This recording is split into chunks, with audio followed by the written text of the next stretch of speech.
Welcome to the Fantasy Audiobook. The Journey in Marvel Magician. Chapter 41. Li Feng understood what Mordu was struggling with. It was nothing more than the collision of old and new ideas that made Mordu feel a little at a loss. The evil, stitching monster, in my impression, knew that the devil's goal was himself, but still chose to rescue Leonore, only because the two short legs could not run Gideon, who could fly. In the end, Leonore was used by Gideon as Frankenstein's. Replace the notebook. Now, in order to prevent Nobilis from obtaining the secret of the resurrected corpse, the righteous Stonewing finally decided to kill Adam to prevent the devil from causing harm to the world. Who is right among these? Who is wrong? If it was before, Mordu would kill Adam without saying a word, but now. As for the changes in Mordu's inner world, Li Feng was speechless and helpless, and he was a little relieved. I am gratified because Li Feng felt that he had completed a task that Ancient One did not clearly explain, and changed Mordu's extreme thoughts. It can't be said that it has changed completely, but it has already shaken Mordu's heart.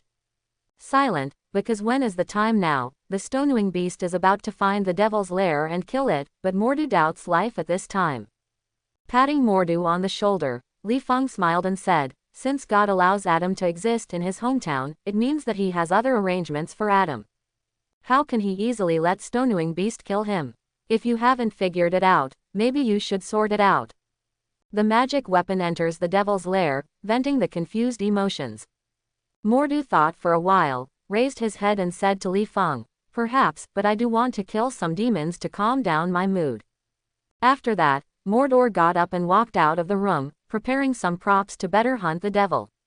Li Feng looked down at the long knife on his waist, put the magic book in his pocket, and muttered with the Solomon's key upside down, "Perhaps I should also find some devil luoluo to practice swordsmanship." On the other side, Adam, who left the monastery, felt a little abnormal before returning to his dilapidated room. Until he saw that there was no Wade in the room, Adam immediately realized that Wade was dangerous and hurriedly picked up the Frankenstein hidden in the corner. Experiment notes, ready to find Wade. In the distance, Gideon saw Adam put Frankenstein's notes into his arms and immediately launched a sneak attack. The battle between the two quickly ended, and finally Adam sent Gideon back to heaven. At the same time, he also understood that the Stonewing beast was ready to hunt itself in order to destroy Nobilis's plan to resurrect the corpse. As a matter of urgency, Adam felt that he had to find Wade first.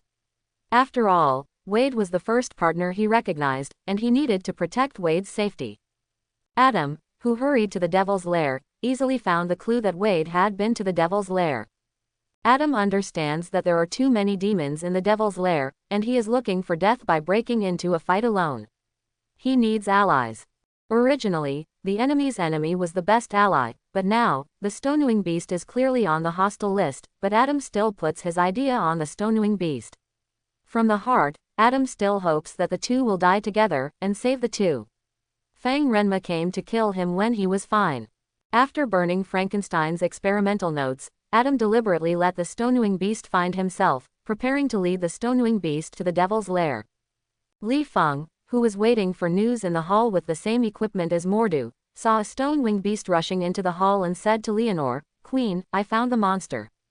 Leonore glanced at the Stonewing beast in the hall, waved his hand and turned into the Stonewing beast prototype and said, "Go." Li Feng watched a stone-winged beast fly into the sky with its wings, scratched his head, and whispered to Mordor beside him, "They can fly, what should we do?" "Open the portal." Mordu turned his head and asked curiously, "Do you know where the devil's lair is?" "Remember the old castle-like building we saw when we first came to this world?" Li Feng said with contempt. "Didn't you find that there are so many demons there? Where else is it that is not the devil's nest? Is it possible for the devil to hide? Are they in the sewer? They are demons and not mice. This is what you told me at the beginning, but now you have forgotten. Not only your mind has changed, but your mind has also changed." Mordo smiled awkwardly. After Li Feng's explanation, he also recalled what had happened. He stretched out a hand to open a portal and said to Li Feng as he drew out the magic weapon, "Are you ready? The carnival time is up." Li Feng drew a long knife and shrugged his shoulders and muttered, "I don't have the strength of yours to have a party. I'd better find some weaker demons to hone their sword skills." After speaking, Li Feng crossed the portal and came to the roof opposite the devil's lair. Li Feng looked around and looked at Mordo, who was observing the devil's lair, and said, I thought you would open the portal directly to the door of the devil's lair. Mordor rolled his eyes at Li Feng and said, when the number of demons is unknown, I just broke into the opponent's lair. Do you think I am Master Ancient One and can ignore the number? Wait for the stone wing beast to come and we will join the battlefield. Quote. After a long time, Adam finally took the stone wing beast army to the devil's lair. Li Feng crouched on the edge of the roof, looking at Leonore on the opposite side, and then at Adam surrounded by a group of people in black suits. Li Feng said he was puzzled. He saw that Leonore couldn't see that these men in suits were demons at all. You said that stonewing beasts and demons have been dealing with each other for so many years, and it's fine if they can't distinguish between humans and demons, but the devil, they all know how to use the power of science to strengthen themselves. Looking at your stone-wing beasts, candles are lit in the monastery, and the weapons used are swords. Please, the humans around you have undergone earth-shaking changes over the centuries. Don't you have any ideas for change? At least it's okay to install some electric lights in the monastery. Li Feng can only sigh. She-Beast's brain is rigid enough. Will he train a few scientists by himself to die? With the power of the stone wing beast, one person holding a demon-modified Gatling machine gun will not take a big breath, let alone thousands of demons. I am afraid that even the term, devil, will be used in the machine gun. Disappear from the human world under threat. Li Feng slandered the stone wing beast's old-fashioned, turning his head and said to Mordu, how do we get down? Open the portal or take the stairs. Following Adam's death of the first demon, Leonore had realized that this was the devil's lair that Adam had said, and immediately ordered the stonewing beast to join the battle. Mordu got up and said to Li Feng, you were right. The reason God allowed Adam to exist is because he wanted Adam to guide the stonewing beast to the devil's lair and completely destroy the devil in the world. Li Feng blinked inexplicably. He felt that Mordu's brain might have been overstimulated. It seemed to be a completely eliminate the devil in the world. What are you kidding about? The mission that Stonewing hasn't completed for centuries depends on Adam. I rely on. Li Feng stared at the stone-winged beasts that killed the demons. Compared with the stone-winged beasts who used swords to kill the devil in the past, they now have some magic patterns on their upper bodies that are familiar to Li Feng. Li Feng can be sure that these magic patterns are in Theosolomon spell. It appeared in the book. In addition, there are two stone-winged beasts hovering high in the sky, holding a copy of the Key of Solomon in their hands and chanting aloud spells. Li Feng looked towards Mordor speechlessly. So you mean to eliminate the devil of light? You mean that I gave Theosolomon's key to the stonewing beast? Adam's role is just to lead the way. The orange-yellow portal suddenly appeared among the demons, making the demons stunned.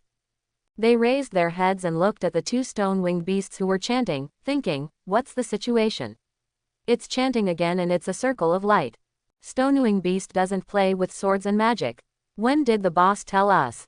When Li Feng wielded a long knife that ignited a raging fire to join the team to kill the devil, Adam rolled his eyes and was still on the roof. Leonore then ran away after killing a devil. Don't Stonewing beast want to see how many human corpses Nobilici has collected? Then follow along. Leonore noticed Adam's leaving figure, and cast his eyes on the devil, who was either destroyed or weakened into a soft-footed shrimp. Leonore felt that victory was at hand and turned his head and said, follow Adam, he will take us to find the one waiting to be resurrected. Corpse. After a while, Leonore high in the sky saw Adam rushing out of a house. She noticed that at the door of the house, several black body bags were randomly discarded on the ground. Leonore thought about it, waving his wings and landing next to the body bag. Leonore wanted to come. Since there are corpses parked at the door of this house, how many corpses will there be in the house? Wouldn't this building be the legendary crematorium? She didn't believe that there was such a thing as a crematorium on the site of Nobilici. The interior of the building has long been dug deep by Nobilis. Leonore looked pale and looked at the endless human corpses like commodities hanging on a cargo rack, quietly waiting for Nobilis to be resurrected by scientific means. An army of evil spirits was summoned from hell to possess these resurrected corpses. When Leonore was following Adam, Li Feng, who felt that the devil was too weak to hone his sword skills, quietly left the team and followed Adam. To be precise, Li Feng used Leonore from the high-altitude flight as his navigation and trod on the ground. following Leonore, until Leonore entered the building where the corpse was stored. Li Feng quietly walked out of the dark corner and threw a scroll full of magic circles on the ground. The purpose of Li Feng's trip was not only to hone his sword skills, but also to try to capture a devil.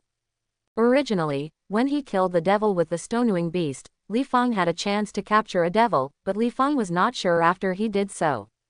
What would stonewing beast and Mordor think and do? Regarding the direction of Adam's departure, Li Feng felt a trace of regret. Speaking of it, my strength is still not enough. In Li Feng's initial vision, Nobilis, the Devil Prince, was the best trophy, but considering the strengths of both sides, Li Feng felt that his little rookie still honestly captured a weak, but scientifically capable one. Devil. I can't be sure that the sealed devil magic array I made can seal Nobilis. If I can't seal it, then I'll play it big, but I remember that there was a devil who greeted me. Physical body. In case I had just walked in front of Nobilis, that guy would see that I have time and space abilities, and my mana is still the dark side, so it's blame for not being possessed. After Adam guided Leonore to the building full of corpses, he hurried into the Wade laboratory. He knew that Nobilisi wanted to resurrect the corpse and could only rely on Wade reading the complete Frankenstein experiment notes. Now that Wade is in the hands of Nobilis, plus the devil's impatience to judge, Adam feels that at the moment Wade and Nobilis will definitely carry out experiments to resurrect the corpse in the laboratory. Holding two sharp blades, Adam rushed into the laboratory brainlessly, facing Nobilisi alone. Nobilis was surprised, and turned aside the weapon in Adam's hand and felt a little funny. Who gave you the courage to face the noble devil prince? Or Frankenstein didn't help you activate your brain when he resurrected you? As Nobilis walked into Adam, Adam relaxed his vigilance and said, Frankenstein, it's great that you can come back. Adam said with a fierce look, I am coming back to destroy you and your experiments. The Stonewing Beast Monastery will exist forever, and humans will not perish. Nobilis raised his brows and said lightly, I don't know how many laboratories like this are in the world. As for monasteries and humans. While showing the prototype of the devil, Nobilis said, no one can stop them from perishing with you, the monster. Regardless of Adam being born as a suture monster, his power speed is far from Superman, but after Nobilisi showed the devil's posture, Adam only drew 3 lines on Nobilisi's abdomen, making the wound form a symbol of 3. It was pushed far away by Nobilisi. On the side, Wade, who had found the opportunity to stop the experiment, hadn't finished operating the computer before being choked by Nobilisi and said, it's too late, Dr. Wade, we have useful data. After speaking, Nobilis threw Wade at a machine that was arcing. When Adam saw that the only partner who agreed with him was about to be burned to death by the arc, he hurriedly got up and flew towards Wade, pushing him away from the dangerous arc. Nobilis thought it was a bit funny. A monster was still thinking about soaking eyebrows in the process of fighting me, which looked down on me too. Nobilisi walked up to Adam who was hit by the arc, pinched Adam's neck with one hand, and painted magic lines on his forehead with blood, so that the evil spirit could be on Adam's body, and said, I know you will come back, you have always been lonely, I know what you want, I will make hundreds, thousands of you, I have been collecting human corpses for centuries, as long as the corpses are resurrected, I can summon an army from hell, and you will be a member of my army. You will not be alone. After speaking, Nobilis lifted Adam and chanted aloud the spell to summon the Wraith Spirit.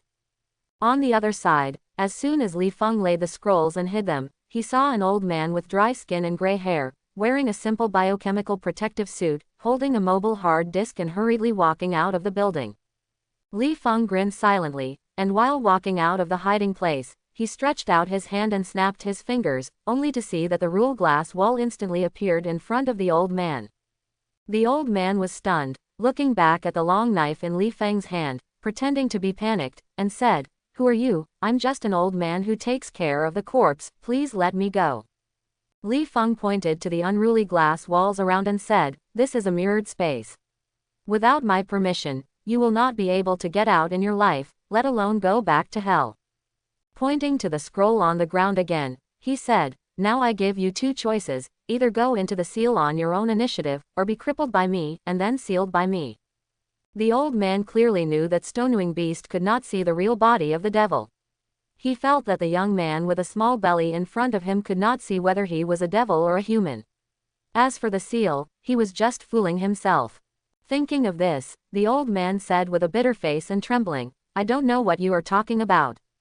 The old man's words were not finished yet. Li Feng had already shot the playing cards in his hand at the old man, and the old man perceived the energy on the playing cards, and subconsciously turned sideways to avoid being cut and photographed with a reaction far beyond ordinary people. Li Feng blew the whistle, and after suppressing the flame on the long knife, he said, "Wow, see if you can be so smart at your age. Is there any secret to longevity? Telling it will make me live a few more years. Also, I know who you are. The experiment of resurrecting the dead body was done in Wade's laboratory. In fact, you were under the order of Nobilici and kept copying drive. Wade's experiment. I know that you were in the studio. My computer is connected to Wade's computer so that you can complete the experiment of resurrecting the corpse simultaneously." Li Feng pointed at the mobile USB flash drive in the old man's hand with a long knife, and said, "If I guessed right, the little thing recorded the data of the resurrected corpse, right?" The old man knew Li Feng's posture had lost its effect. What kind of identity? Mobile U-disc, the other party knows. The old man simply revealed the ugly prototype of the devil and said, "When you go to hell, I will let you live long, and I will put you on the fire of hell forever." After that, the old man rushed towards Li Feng, and Li Feng shot a poker card again without even thinking about it. While raising his knife towards the old man, Li Feng was still secretly preparing a time spell. What he wanted was to seal a demon who had a sense and could communicate with each other instead of a flaming devil soul that couldn't communicate. Therefore, Li Feng paid attention to his hand when he slashed at the old man. He only chopped off the old man's hands and feet without hurting the old man. Head and heart. Don't look at the old man's gray hair and age, but his skills are much stronger than those of Luo Luo Devil. If it weren't for the long knife in Li Feng's hand that could hurt the old man, it wouldn't necessarily be true who died and who lived by fighting with bare hands. After another confrontation, Li Feng carefully avoided an attack from the old man, and quickly swung his knife to force the old man to avoid the blade in the direction he expected, and at the same time shot the prepared slowing time spell on the old man. When the old man watched his actions like a slow motion in the movie, Li Feng quickly cut off the old man's hands and feet. Before the old man escaped from the time-slowing spell, Li Feng immediately activated the scroll on the ground.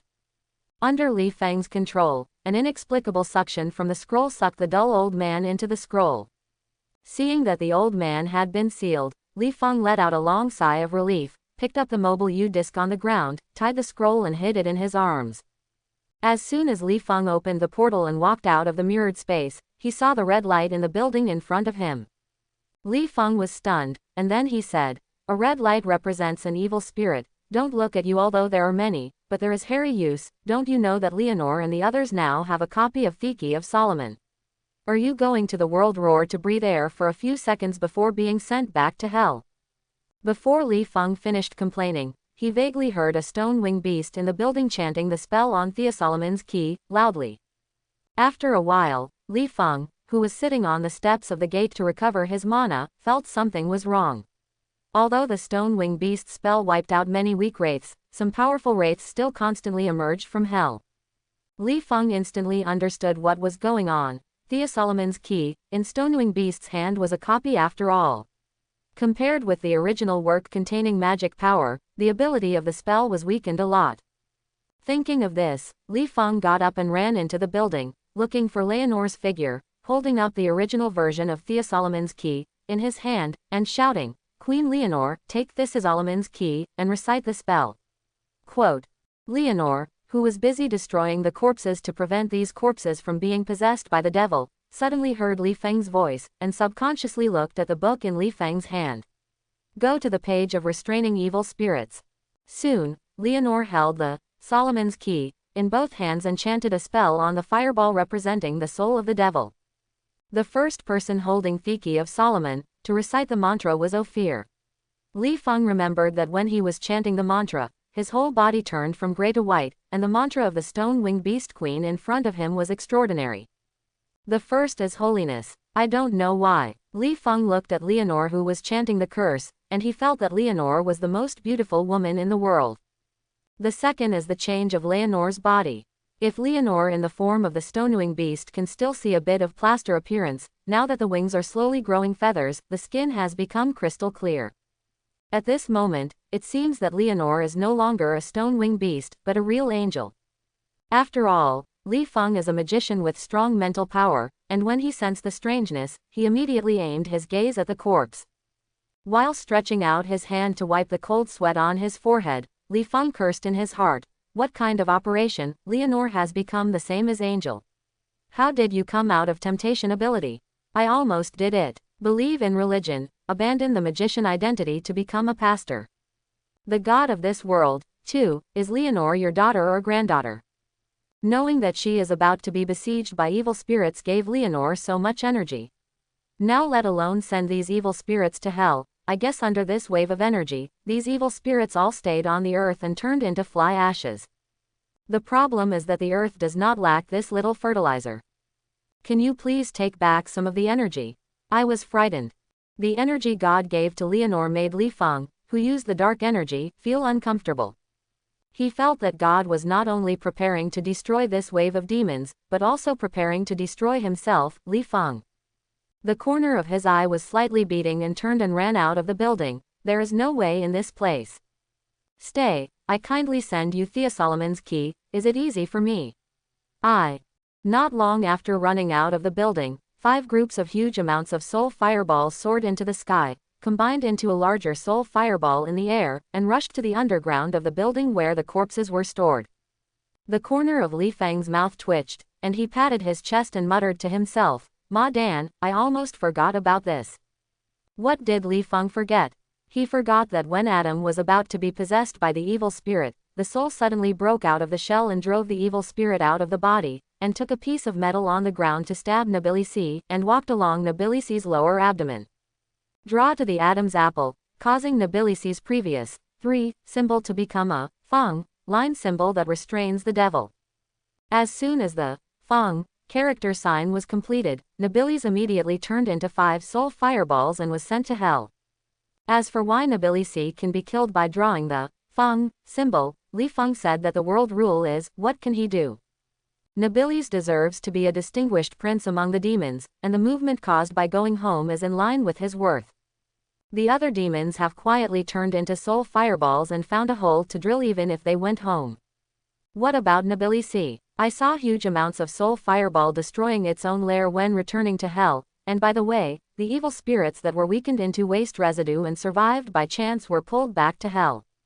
In this regard, Li Feng said that you have cow hides, and you will leave after you leave, and you will bring all your belongings back to hell, let alone leave your roots in the world, even the land will be brought back to hell.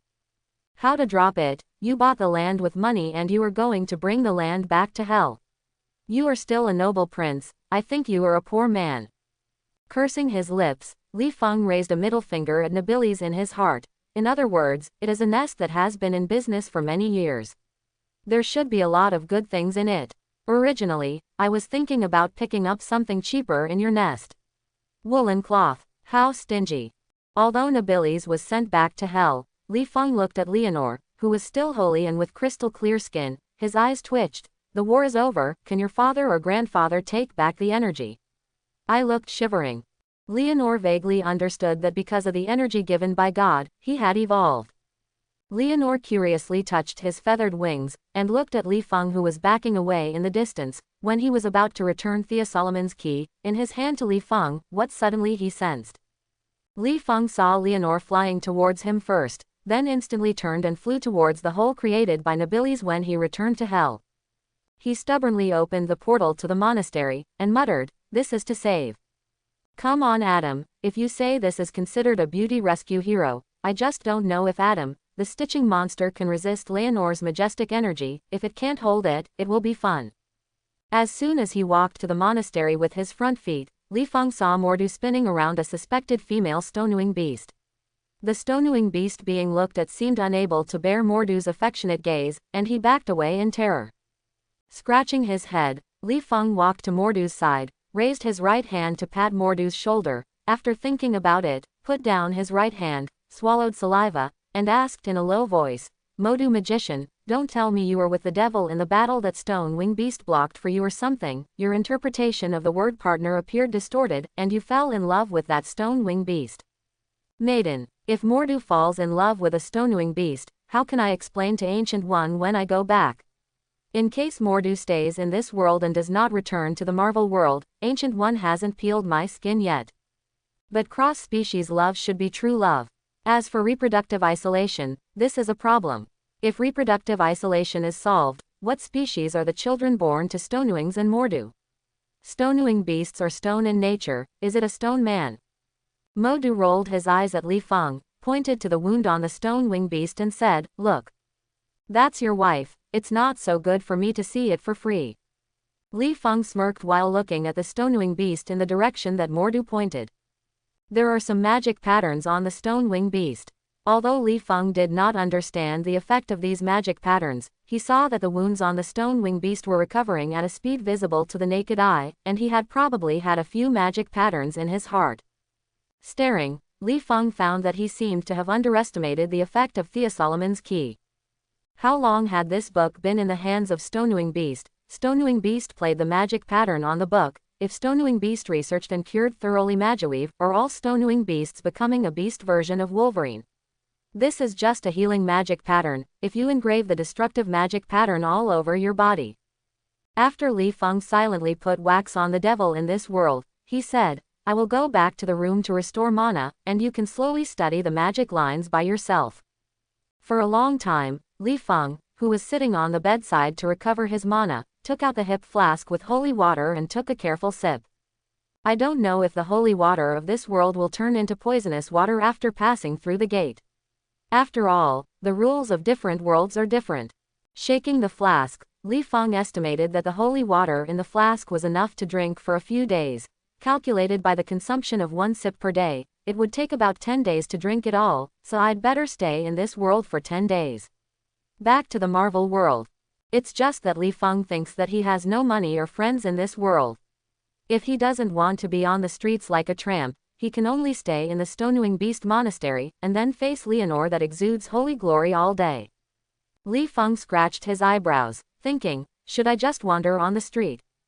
Just as Li Feng was thinking about finding some gangsters to robbery, Ophir's voice came from outside the door. "Austin, the Queen asked me to return Theosolomon's key to you, and thank you for her." Li Feng pushed open the door and took Theosolomon's key from Ophir. Ophir explained with a trace of apology on his face. "Originally, the Queen wanted to thank you personally, but you also know that the Queen held Theosolomon's key. Key's inability to control his own skyrocketing energy after communicating with God resulted in amazing charm, and even us were somewhat affected, so now the Queen can only stay in the quiet room alone to get familiar with these energy as soon as possible." Li Feng nodded, thinking with joy in his heart, "I wish Leonore would not come out." Li Feng glanced at Mordu's room, saw the door open, and asked curiously, "Is Mordu still studying the magic lines on your body?" Ophir lowered his head and glanced at the magic pattern on his body, and said, "Mordu and Adam are only talking on the roof." After hesitation, Ophir asked curiously, "Do you really see that he should have a soul?" Although Li Feng didn't see Adam after the war, he knew the plot, so he nodded for sure. Ophir shrugged, saying that he couldn't understand how the suture monster came out of its soul, so he could only make up his mind that this was God's reward for Adam. "By the way, the Queen asked me to take you to our collection room before entering the quiet room. You can choose some props or materials as our thanks to you." After listening to Li Feng's eyes, he was about to run out of playing cards. It was just when there was a shortage of materials to reforge some. It was really time for Leonore's thank you to come. But Li Feng took out the hip flask from his pocket and said, "Can you give me some holy water?" Compared to props, Li Feng believes in his own strength more, and Li Feng can feel that his magician aptitude is slowly improving after using the holy water, and maybe he will be able to create a good fireball after a while.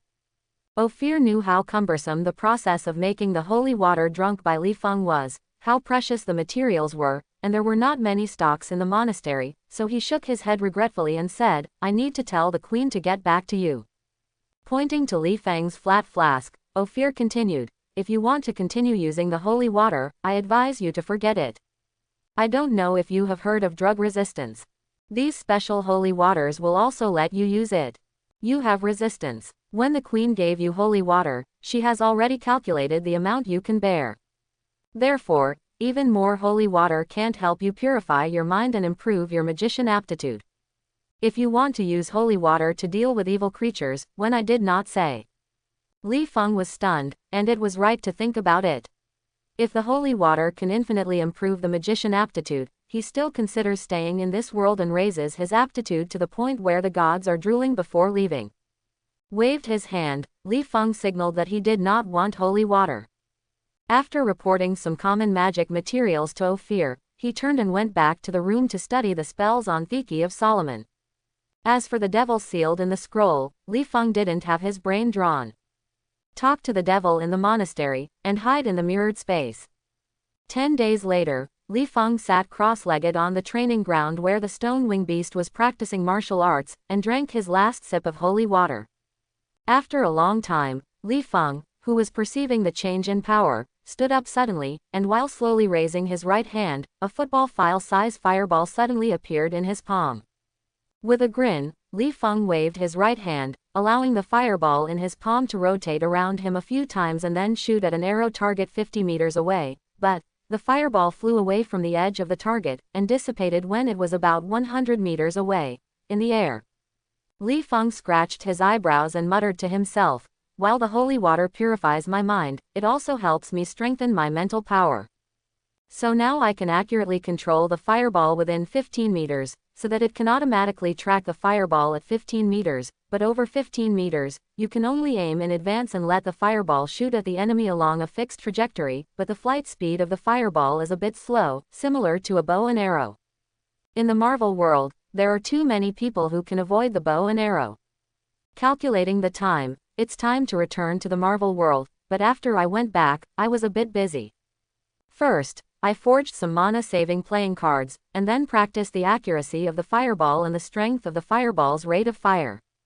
The speed of the bullet is even better, and finally some spells must be pried from the devil's mouth." Leaving the training ground, Li Feng found Mordu, who was chatting with Adam and Wade, and said, "It looks like you have made new friends in this world." After speaking, Li Feng cast his eyes ambiguously at Wade, and said to Adam, "I haven't congratulated you on your soul and love." "Thank you." Adam turned his head and glanced at Wade, who blushed slightly, and said, "It feels good to be a human, at least not alone." Mordu looked up and down at Li Feng, who had advanced in mana, and said, "Are you ready to go home?" Seeing Li Feng nodding, Mordu got up and hugged Adam, and said, "The flight to take me home is about to take off. Take care, my friend." Adam, who hugged Mordor, patted Mordor on the back and said, "I will, you also take care."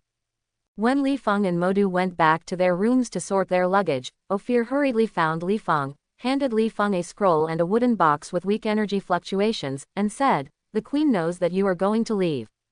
This is what she told me. Turn to you." The scroll records the queen's magic principle of analyzing Thea Solomon's key. As for the wooden box, it is a gift from her. After speaking, Ophir pointed to Mordor's room and said, "The queen also prepared a gift for Mordor. I will give him the gift now. Take care." Returning to the Marvel Universe, Li Feng looked at the electronic clock on the bedside for the first time, and quietly spit out the mobile U-disc wrapped in mana from his mouth, muttering to himself in confusion, "There is no reason we're slaughtering the devil. The world of warriors only stayed for half a month, and I was still descending into the garbage alleys of the world of Slayer warriors, opening the door with the same energy and returning. Why did the world of Marvel go through a month? Time has doubled Modu on the side rubbed his uncomfortable stomach from being squeezed through the door, and glanced at Li Feng in a daze at the clock. After thinking for a while, he understood what Li Feng was thinking, and said with a little envy in his tone, Isn't it normal that the world time is not equal? Did you forget the changes after drinking the holy water? Although your own total mana has not changed, your mana purity has changed, and you still can't control the mana perfectly. Output. The time equivalence of the two worlds is the weird thing. Forget about this." Li Feng took out the gift box from Ayano and looked down, and said awkwardly, "What gift is Ayano giving you? Show it to me." "Holy water." Mordubian took out a kettle from his pocket and said, "What do you want? My strength is much higher than yours, so this thing doesn't help me much. If it's dealing with the devil, I believe me more. The magic weapon in my hand, After all, no one knows that the holy water with super effective effects in Leonor's world can deal with the demons in our world. I don't want to use my life to test the effect of holy water in battle. Li Feng scratched his head, thinking that he might be able to use holy water to deal with the old devil who was sealed in the scroll in the future, took out the hip flask from his arms, and said, "Give me some, in case one day I encounter a powerful devil." Mordor took the flat hip flask, poured holy water from the kettle into the flask, looked at the wooden box in Li Feng's hand, and curiously said, "I just killed some demons with the stone-winged beast and gave me precious holy water. Thea Solomon's key you contributed will be more helpful to stone-winged beast. See what kind of precious thanks Leonor has prepared for you." At this time, the movement of Li Feng opening the door to go home was noticed by Ancient One. When Li Feng was about to open the wooden box to see what the gift was, Ancient One suddenly knocked on the door and said, "Li Feng, Mordu, welcome home." Modu hurriedly opened the door, folded his hands and saluted, and said, "Master Ancient One." Ancient One glanced at Modu, then at Li Feng, frowning and saying, "It looks like you have gained a lot in Otherworld, and the improvement in mana is beyond my imagination." Li Feng Shanshan scratched his head and said with a little embarrassment, "I rely on foreign objects to improve my strength. By the way, we are going to see a gift from a queen of Otherworld together. Although I don't know what foreign objects you use to improve your strength, I can see that you digest well, at least there are no side effects." Ancient One glanced at the wooden box in Li Feng's hand, waved under the mirror space and said, "Different worlds are different. The rule, to be safe, let's check your gift in the mirror space." In the mirrored space, Li Feng carefully opened the wooden box, frowned and looked at a white feather in the box. "What's the situation? Leonor knew that I was a Chinese, so he came here with a gentle courtesy, and gave me root hairs." When Li Feng was about to take out the feather to see what species it was, Ancient One quickly stopped and said, "I can feel the huge energy in the feather, and its energy is dissipating when you open the wooden box, close it." Wooden box, I think this wooden box can prevent the energy in the feathers from dissipating. While thinking about it, Ancient One asked, "Tell me what world you are in. The feathers of ordinary creatures don't have such a holy and huge energy." Mordu glanced at Li Feng and told Ancient One what he saw in the world of Demon Slayer, but Li Feng heard that there was some confusion between Mordu's words and thought for a while, and understood that Mordu wanted to ask some questions from Ancient One, such as what is justice, what is evil, and what behavior is disrupting the balance of nature. "It is probably in front of me." Mordo is embarrassed to speak out the question in his heart. Thinking of this, Li Feng interrupted Mordu's narration, folded his hands and said to Ancient One, "Master, I'm a little hungry, first go to the cafeteria to find something to eat." Mordu heard what Li Feng meant and said with a smile, "I prepared a gift for you before going to Otherworld. Don't leave Taj later. I will take you to see the gift." Li Feng subconsciously looked at Ancient One, but Ancient One helped Mordu paid for taking him through, and now Mordu opened his mouth to give gifts again, which made Li Feng a little embarrassed. "The gift has nothing to do with traversal," Mordu said with some embarrassment. "You agreed to let Master Ancient One try to teach me time spells, so this is a thank you gift for learning time spells." Li Feng shrugged, and said, "Wait for you to learn the time spell to thank me." After speaking, Li Feng crossed the portal to return to reality and walked out of the room. On the way to the restaurant, Li Feng looked at the wooden box repeatedly. Holy energy. It is estimated that this is Liam pulling the feathers from his wings, that counts. Pseudo-angel feathers. I originally planned to use holy water to question the old man's devil spells, but now I can use feathers directly. Early the next morning, Modu walked to the door of Li Feng's room with a few books, and slapped the door hard. Li Feng was sleeping on the bed with a quilt wrapped in a quilt. He stood up to his side and shouted helplessly, "I'm here, you can't lighten it. Knock on the door. Who will be the one if you knock it badly? I can't afford it anyway." Opening the door of the room, Li Feng breathed and looked at Mordu. "Looking for me so early, what's the matter?" Mordu handed the book in his hand to Li Feng and said, "These are the notes I took when I practiced the spiritual spell. I hope it will be useful to you." After speaking, Mordu looked around and saw no one, took out a book from his pocket and handed it to Li Feng. He whispered, "This is the dark spell you asked Ancient One to modify for you." With a smirk, Li Feng quickly took the book and put it in his arms, turned back to the room to dress, and said, "Thank you, yes, I will start my trip again when I finish breakfast." Mordu leaned on the door frame, watching Li Feng packing his luggage, and said, "Is there a travel destination?" Li Feng spread out his hands. "You also know that I have no friends or family, or I have traveled to other worlds, so I'll count where I go. Maybe I will find a beautiful place to study."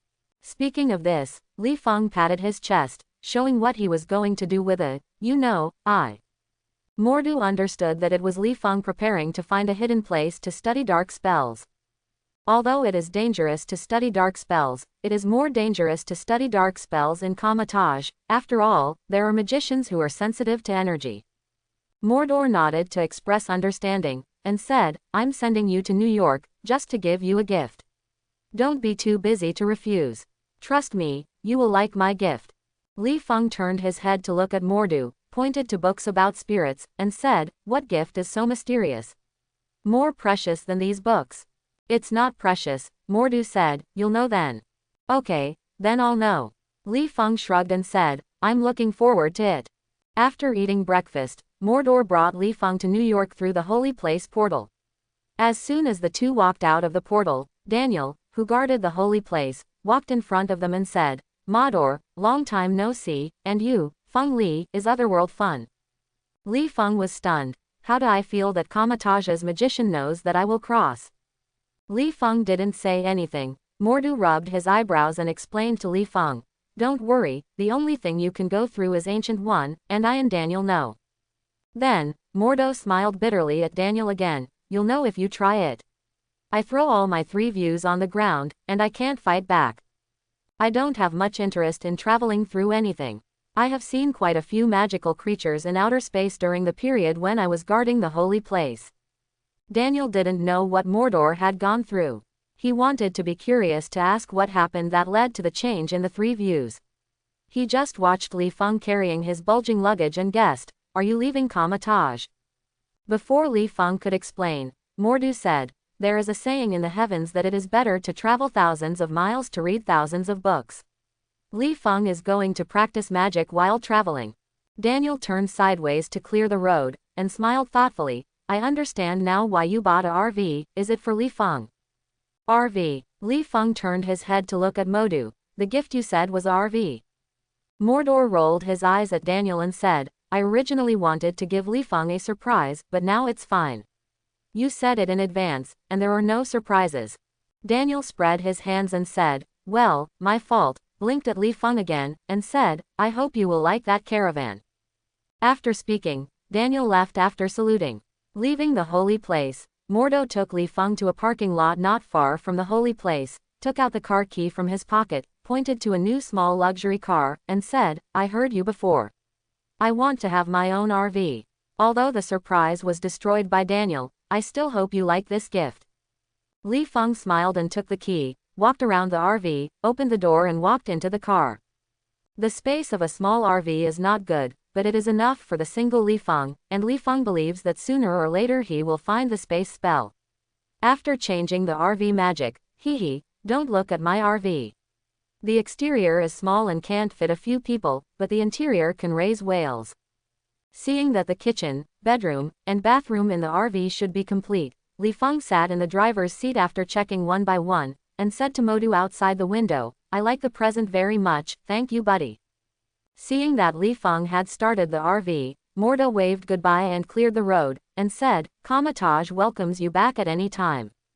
In the driving position, Li Feng stretched out the window with his left hand and waved to Mordu, indicating that he heard it, stepped on the accelerator, and drove the RV towards the city. Before leaving New York, Li Feng has one important thing to do. New York, Chinatown. It was almost noon after Li Feng bought a large amount of dry food and mineral water from the supermarket. He parked the RV in the parking lot, carrying all the belongings for less than $10,000, carrying a shoulder bag with spell books and scrolls, and choosing one at random. A Chinese restaurant that seemed to taste good came in. I want to ask Li Feng how he can see that this Chinese restaurant tastes good. I definitely guessed it by looking at the customer flow. After all, the restaurant tastes bad and can't attract business. Pushing open the door of the restaurant, Li Feng looked at the clean, tidy, and retro-decorated environment with satisfaction. Just as Li Feng was looking at the restaurant environment and looking for vacancies, a Chinese woman wearing a black leather jacket walked up to Li Feng and said in Chinese, "Sir, alone?" Hearing familiar Chinese makes Li Feng feel more cordial, and he has the urge to spend all his money in the restaurant. Li Feng wondered what it would be like for the waiter in the restaurant not to wear work clothes and black leather jackets, and nodded and said, "Definitely." The leather waiter glanced at the full hall and said with a smile, "The first floor is full, please go to the second floor for dinner." Where to sit and eat, Li Feng said that it doesn't matter. During this period of time, he and Mordu escorted the devil in the plague-ridden world. We must know that the stone wing beast is essentially a stone. What does the stone eat? Therefore, stone-wing beasts can't cook at all. During the period when he lived in the monastery, Li Feng drank clean water every day and ate cheap bread bought in the supermarket. Now, he just wants to have a good lunch to comfort his injured stomach. Led by the leather waiter, Li Feng walked to the second floor of the restaurant. When passing by the kitchen door, a Chinese chef who was in charge turned his eyes to the waiter and exclaimed in surprise, "Mei, why are you here?" Mei looked at the chef with a little helpless tone, and said, "Mom is going to live in New York for a few days, but you know how bad my craftsmanship is, so I'm going to ask you to buy some semi-finished dishes and take them home to warm them up with my mom. Enjoy Chinese food together." The chef shook his head and smiled. You really should put aside your work and practice your cooking skills, girl's family." Mei looked helpless and said at the same time as the chef, "As long as you have a good cooking skill, you can hold a man's heart." After speaking, Mei drooped her head and said, "You have said this hundreds of times, and I can hear the cocoon in my ears. I won't tell you, I will take the diners to the second floor to order." Li Feng glanced at the counterfeit waiter a little speechlessly, and he heard that this lady named Mei is not a waiter at all, but a diners like him. The difference is that Li Feng eats in the restaurant, while Mei is about to take home to eat. "Sister, you are not a waiter, how can you help me order?" "Later, I will order Peking duck. If you say yes, wait a moment," and then ran to the kitchen and asked, "There is no Peking duck. Didn't you delay my meal?" The chef also heard something wrong, frowned and said, "Where is that girl, Xiaohui? How can you let the guests be waiters? It's too shameful." Mei gestured for Li Feng to go upstairs, and said to the chef, "Xiaohui has a stomachache. She goes to the bathroom and asks me to help her with work." While the chef whispered that, "Lazy people have more poop and pee," Li Feng followed Mei and walked to the second floor of the restaurant, picked a window along the street and sat down, and said, "Broiled pork, mushrooms and vegetables, another egg soup, and another big bowl of rice." After thinking about it, Li Feng felt that he could have a little wine in the RV at night, and said, "Are there fried peanuts, sweet and sour pork ribs, and white-cut chicken?" "These 3 dishes are packaged." Seeing Mei nodded cleanly, Li Feng said inwardly, "Yes, without asking, does the restaurant buy from your farm?" Before Mei went downstairs, there was a female scream in the direction of the bathroom, and Mei rushed to the bathroom without thinking about it. She heard Xiaohui's voice. Li Feng looked at the bathroom with a curious probe. Vaguely, Li Feng smelled a bloody smell, scratched his head, and Li Feng got up and walked towards the bathroom. When he walked to the bathroom, Li Feng raised his head and glanced at the bathroom with the word, "male," written on it, and then at the female bathroom next to him. Feng Li can be sure that the smell of blood and the screams of the women before came from the men's bathroom, so, this waiter named Xiaohui ran into the men's bathroom, or Xiaohui is actually a man, just the voice and name make me misunderstood. Ma Dan, the man is Xiaohui. What do his parents think? Want your daughter to be crazy? Li Feng pushed open the men's bathroom and saw Xiaohui sitting paralyzed on the ground, while Mei was holding a pistol in both hands, aiming at a metallic bone on his back and beating a man in a black suit. The burly strange man shouted, "Don't move." Li Feng looked at Xiaohui in a skirt with suspicion, and asked curiously, "Big brother? Big sister, are you a man or a woman?"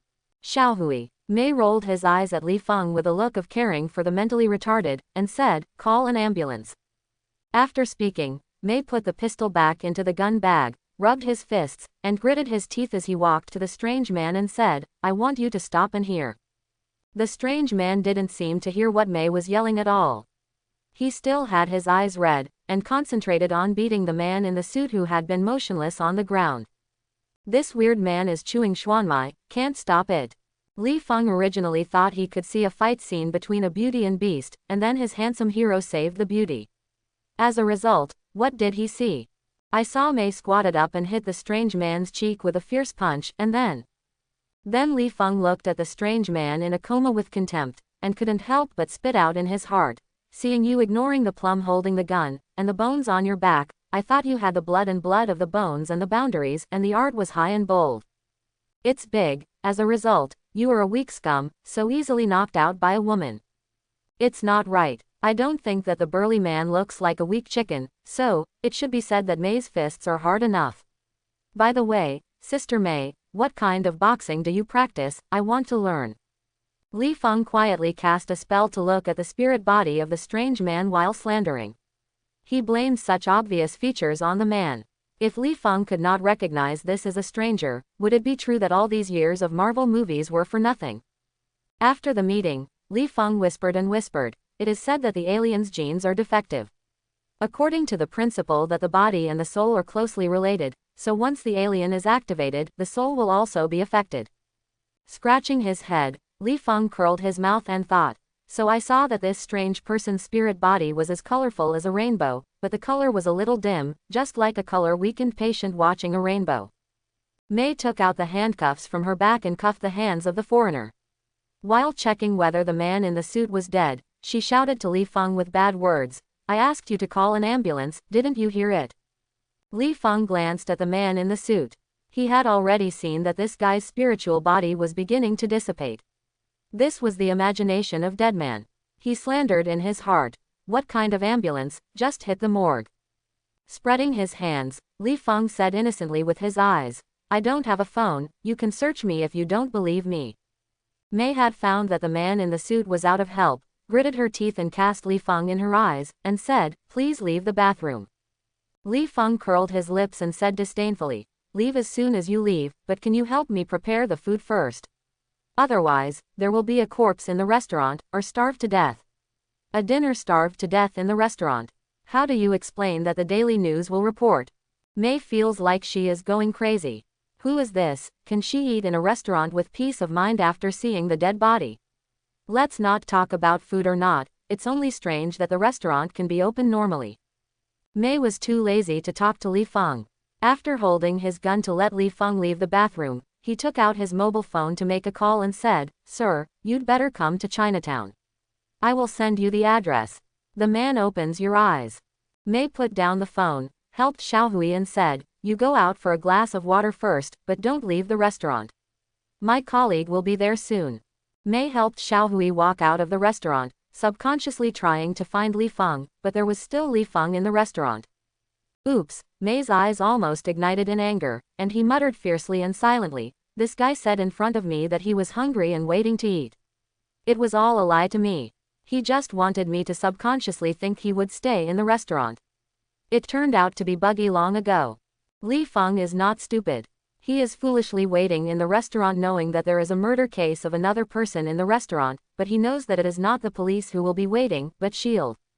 Sure enough, when Li Feng drove an RV from the parking lot to pass by the restaurant was sealed off.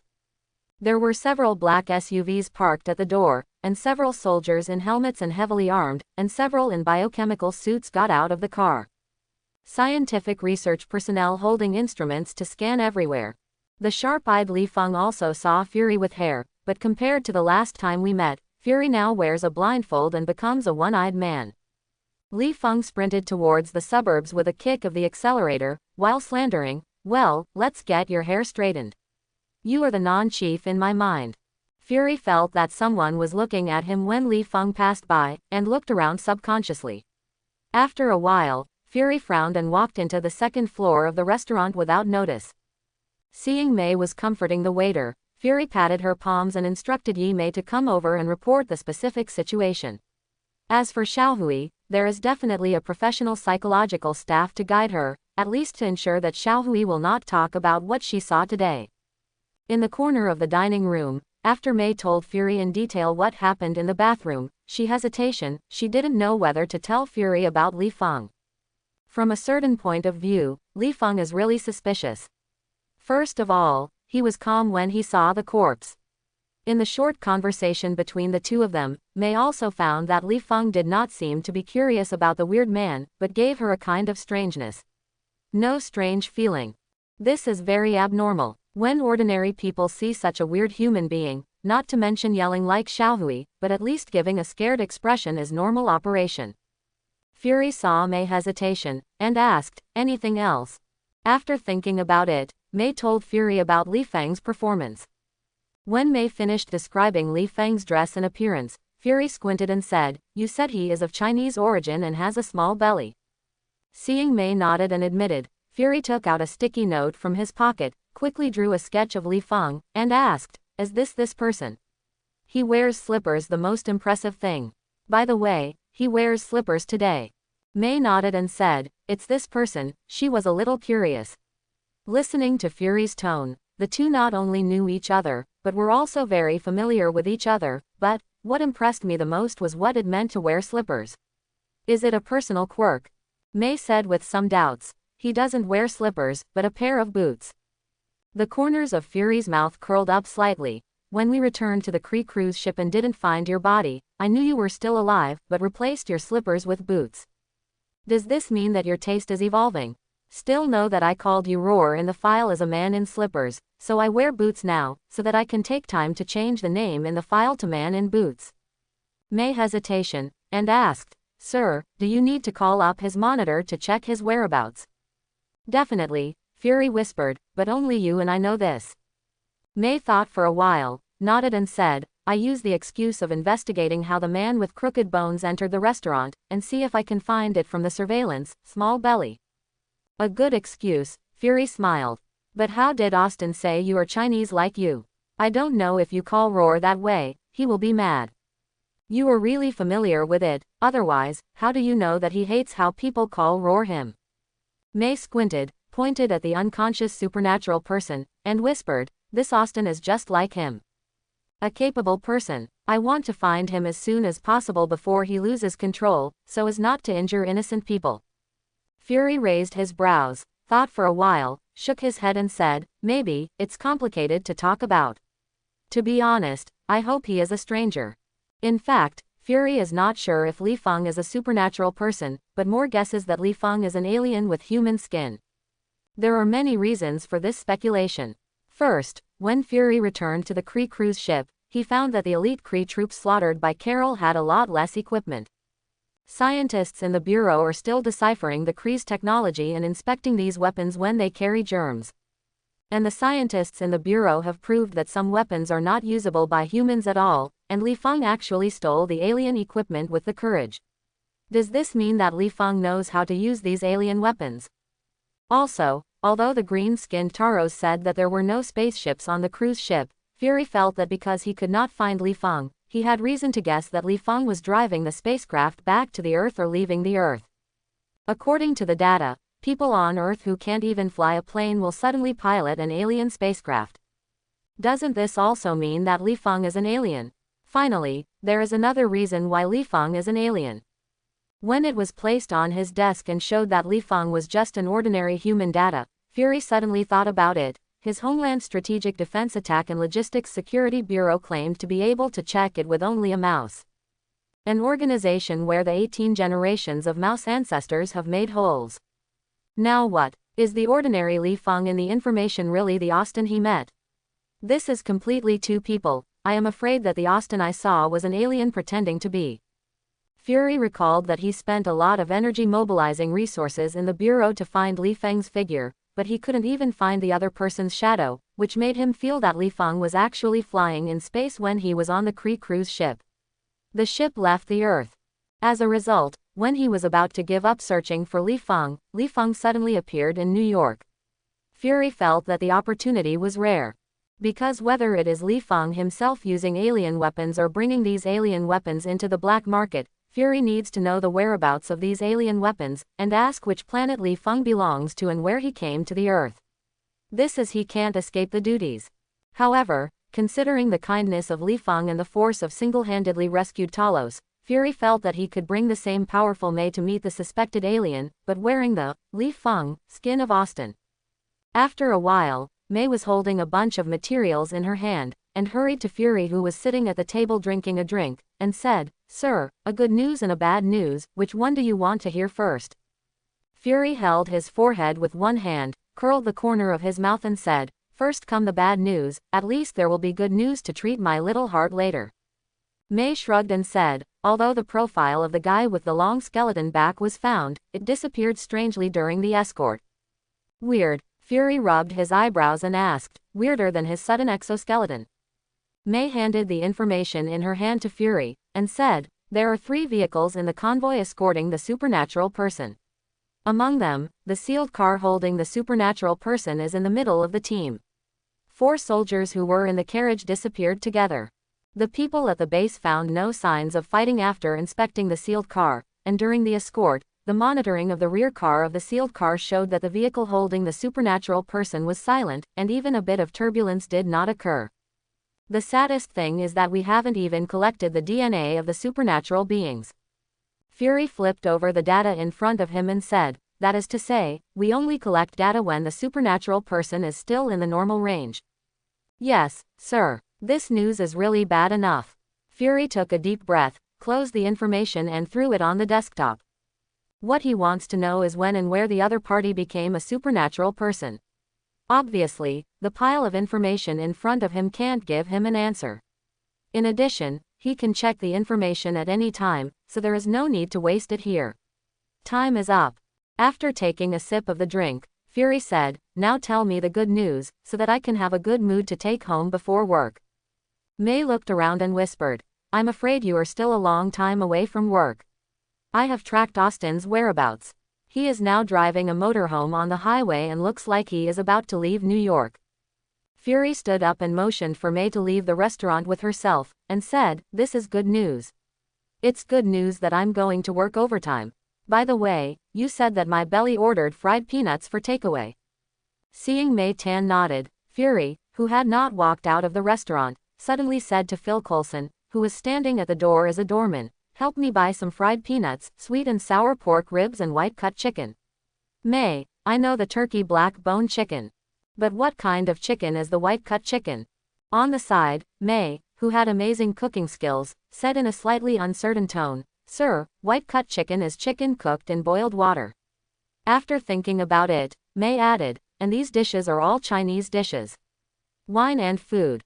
Fury nodded, expressing that he couldn't understand the taste of chicken cooked in plain water, and turned to ask Phil Coulson, "Understood?" Phil Coulson smiled and nodded and said, "Buying some beer?" "Yes," Fury said to Phil Coulson as he opened the door to signal May to get into the car and check the pistol in the holster. "I want to talk to my old friend about his future life plans." May was a little puzzled. From Fury's words, she knew that she was going to intercept Austin, but Fury even said that she needed to keep the other party's whereabouts secret. What was the matter if she brought herself? Does Fury want to be a waiter, or will the ears stay at home and can only watch the poor who Fury and Austin are drinking and chatting with beer bottles? May sat in the driver's seat to start the car, and smiled faintly, "Sir, I'm not a traitor." Fury, who was sitting in the passenger seat, rolled his eyes at May. He definitely knew that May was joking. May was not a powerful but simple agent. He was a well-known player in the game, but for the sake of safety, Fury still reminded, "The bullet is best loaded, I don't want to receive any bad news." "Bad news? Does it mean that I will sacrifice?" May glanced at Fury and said solemnly, "Sir, are you sure it is necessary? The surveillance screen shows that there is only one person in Austin, or a man who is not strong and has a small belly. If I can, I would like to call an army to support." Fury pointed to his blindfold and sneered, "Although there are some things I can't tell you, but I remind you, you are a man with a small belly in your mouth. Well informed, it hasn't seen it with his own eyes before." May, who stepped on the gas pedal, tilted her head and muttered, "I thought he blinded your eyes. You want him to avenge me and ask me to do military support. I'm thinking about how much I will be paid." Fury took out a folded paper from his pocket and spread it out in his hand, and said casually, "Tell me how much you want to pay. This task is a semi-public and semi-private thing. Maybe I can pay you Although May held the steering wheel in both hands and almost stepped on the accelerator under her feet, her excellent driving skills allowed her to glance at the paper in Fury's hand. When she saw the picture of Austin on the paper, as well as Austin's Chinese name and some basic information, May was a little surprised and joked, "Sir, is this guy worthy of your information with you? Couldn't it be Austin who robbed your girlfriend? It would be easy if I grabbed my girlfriend." Fury finished reading the information, put the paper back in his jacket pocket, raised his right hand to simulate the shooting action, and said, "I paid for the bullets out of my pocket and gave Austin a free shot." May raised her brows. "I'm wondering whether to get out of the car, it's probably not easy." Fury changed to a comfortable sitting position and said, "Look at luck. When we worked with Austin before, we got along pretty well."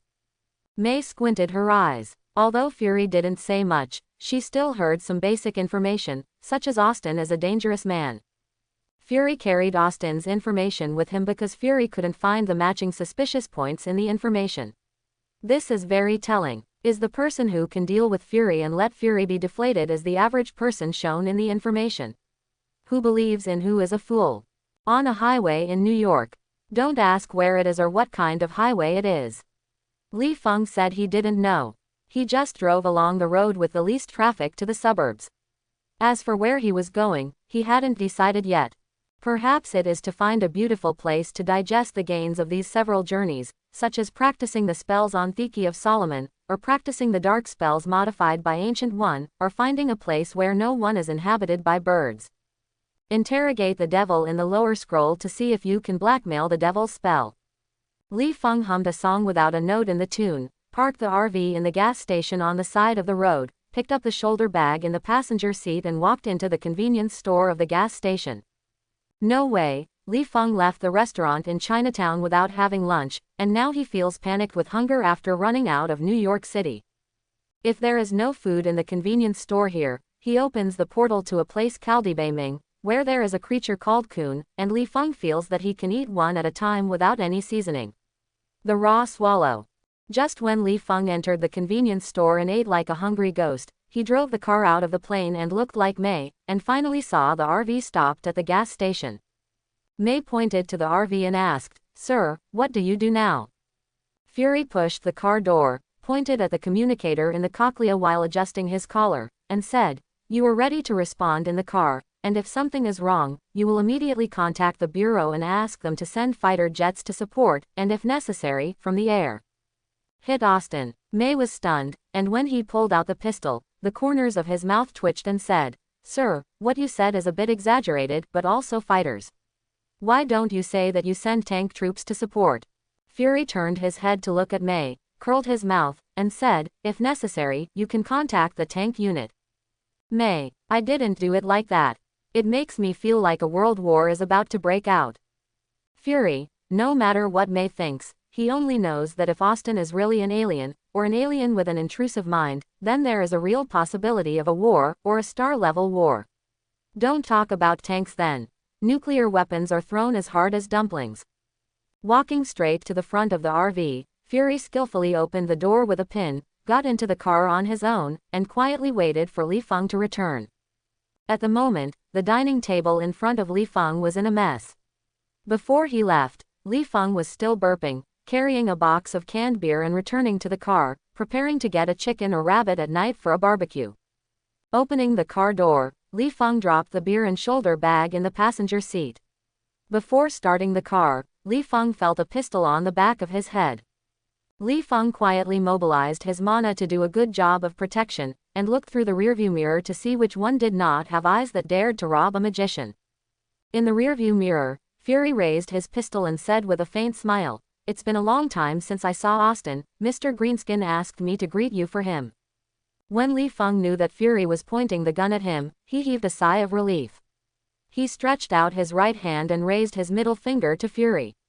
He said, "You can keep your hand steady. Wouldn't I be wronged if I wipe the gun and misfire?" Li Feng understood that Fury was talking about greenskins to himself, but he was afraid that he was not the Austin he saw at the first time. He also said with a faint smile, "Which greenskin is in your mouth?" "I know a lot of greenskins. Speaking of the green skin that impressed me the most was the one that used a hammer screwdriver to modify an airplane." I remember you said that he deserves to be engaged in scientific research. Hearing this, Fury knew that he had not found the wrong person, but he didn't want to put down the pistol easily. He took out the handcuffs from his back and motioned to Li Feng to put it on himself, and said, "When I asked about your identity, I said it's not the time. Now it should be. It's time to tell me who you are." Li Feng took the handcuffs, hung the handcuffs on the rearview mirror, and said, "You are so kind. Come on." He also gave the pair of silver bracelets. "I will accept them without any kind of courtesy." Seeing that Li Feng used the excuse that he was too lazy to complain, Fury pushed Li Feng's head with a pistol and said, "Please answer my question. As for the gift, I really prepared it for you, but he is still on the way." Li Feng turned his head to look at Fury in surprise. Just now, what he heard, Li Feng, who suspected his auditory hallucinations, raised his ears and said in an uncertain tone, "You said you prepared a gift for me." Seeing Fury nodded, Li Feng shook his head subconsciously and said, "I remember Fury was a guy who opened his mouth when he saw a good thing, so he couldn't give me a gift." "Who are you? Why do you pretend to be a non-chief?" Fury's eyes twitched. Although he knew that Li Feng was joking, he didn't know why. He felt that his right hand holding the gun was not under his control, and his right hand seemed to have his own thoughts. It wanted to pull the trigger. Fury gritted his teeth and said, "I am Fury, and Talos asked me to greet him. I still can't believe it." While speaking, Li Feng looked up at the sun in the sky through the windshield, determined that the sun in the sky was hanging to the west in the afternoon, rubbed his eyes and said, "Or am I dreaming? Is it morning? Has the sun risen from the west?" Through Fury's communicator, Mei also heard what Li Feng said. She can now be sure that Fury and Austin are very familiar. After all, people who are unfamiliar really don't know the character of her Chief Stingy, but at the same time she is also very confused because he knows. "I heard Fury asking what was Austin's identity when he arrived. What's happening here? Is Austin serving a secret force, and Fury wants to figure out Austin's identity?" But Fury said that the expression when sending the fighter plane was not like a joke. Mei feels a bit headache. Although analyzing useful information from a few words is a basic operation of an agent, she said that she has a headache and can't analyze any information. Speaking of gifts, Li Feng ignored the pistol in the back of his head, and pulled out a mobile USB flash drive that was suspected of being soaked in strong acid from his shoulder bag, and said, "I have a gift for you, too." Fury looked at the mobile USB flash drive with file size in Li Feng's hand, squinted his eyes and asked, "I don't see that your sloppy ghost also has high-tech gadgets." "It won't be." Fury pointed to the sky and said, "Bring the stuff outside." Fury knows that mobile USB flash drives have not been popular in the market for long. Anyway, he would not believe what high-tech Lee Summit, who belongs to the Earthlings, is playing, so 80% of them were brought by the alien Austin from the aliens. Of private goods. Li Feng blinked inexplicably, then realized that, outside, refers to space, and said silently, "You don't think I'm an alien, do you?" Rolling his eyes at Fury, Li Feng pinched his cheek and said, "This is the original skin of the Earth. It is 100% pure and natural, with no additives and no modification." Fury was worried that Li Feng would say anything like the Kree, and quickly turned off the communicator in the cochlea, and said, "Since you are a natural human being on Earth, please tell me how you returned to the ground from the orbit of the Earth. Don't tell me you jumped straight down." Li Feng shrugged, and threw the mobile USB flash drive in his hand to Fury, and said, "Then I will fall into a meatloaf, the one that is steamed directly on the pot." Turning his eyes to the communicator crushed by Fury, Li Feng looked at Mei sitting in the car and said, "You are bold enough, as the director, you don't let the agent come, but come to see me in person. I should feeling fortunate for Sansheng, or worried that a sniper is aiming at my forehead somewhere I can't see. Director, although I want to take the seat of director, I am not yet." Fury took the USB flash drive and looked at it and asked, "Is it soaked in sulfuric acid, or is it corroded by your bad breath in your mouth?" Li Feng scratched his head. "This thing has really stayed in my mouth. In order to test whether the ordinary wrapped in mana can be carried through, am I easy? This is the experimental data of a certain scientific madman resurrecting a corpse. There are instructions for foolish operations. As long as you can repair the USB flash drive, you can resurrect anyone's corpse, but he has some minor side effects. The resurrected corpse is similar. A patient with amnesia, the kind who forgets whether he is a man or a woman. Fury stared at Li Feng with a single eye, shook the USB flash drive in his hand, and sneered, "If the data in it is as you said, I'm sure you are an alien, resurrecting the corpse. You might as well say the tattered inside. Data is the secret of becoming a god. It can't be repaired anyway if it is corroded like this. It's not as you say it. Don't believe it." Li Feng ignored the pistol in Fury's hand, got up and walked straight to the locker of the RV, blocking Fury's sight with his body, took out the Matchbox file-size magic book from his pocket, and placed it in the locker after zooming in, out. Turning and walking in front of Fury, Li Feng turned the magic book to a page that recorded Frankenstein's experiment notes, pointed to the text and said, "This is a written record. It depends on whether you can understand it." Also, Li Feng pointed to the pistol helplessly, and said, "Can you stop pointing your gun at me all day? You don't know if you look upset." Fury glanced at Li Feng. He was also a senior agent at any rate. He thought he could tell that Li Feng was not afraid of pistols. After thinking about it, he looked at the magic book when he put the pistol away. Fury can still tell whether the experimental notes are nonsense or reliable. Just a quick glance, the caravan door was suddenly opened. May raised his pistol and aimed at Li Feng, cast his eyes to Fury, and asked after making sure that Fury had no appearance and was not injured. Said, "Sir, are you all right? After all, the non-chief here just put the gun away, and another person who aimed at me with a gun appeared on the other side. I was so bullied." Before Li Feng spoke, Fury looked down at the magic book, stretched out his hand to signal May to put away the pistol, and said in a serious tone, "Melinda, let Phil Coulson bring some medical experts, the sooner the better." May glanced suspiciously at Fury. Fury usually calls Roar himself May, and only calls himself Melinda during urgent or important tasks. Realizing the seriousness of the situation, May put away her pistol, took out her cell phone to make a call, and said, "Yes, sir." Outside the RV, after May hung up the phone, Fury ordered no one to approach the RV without his permission.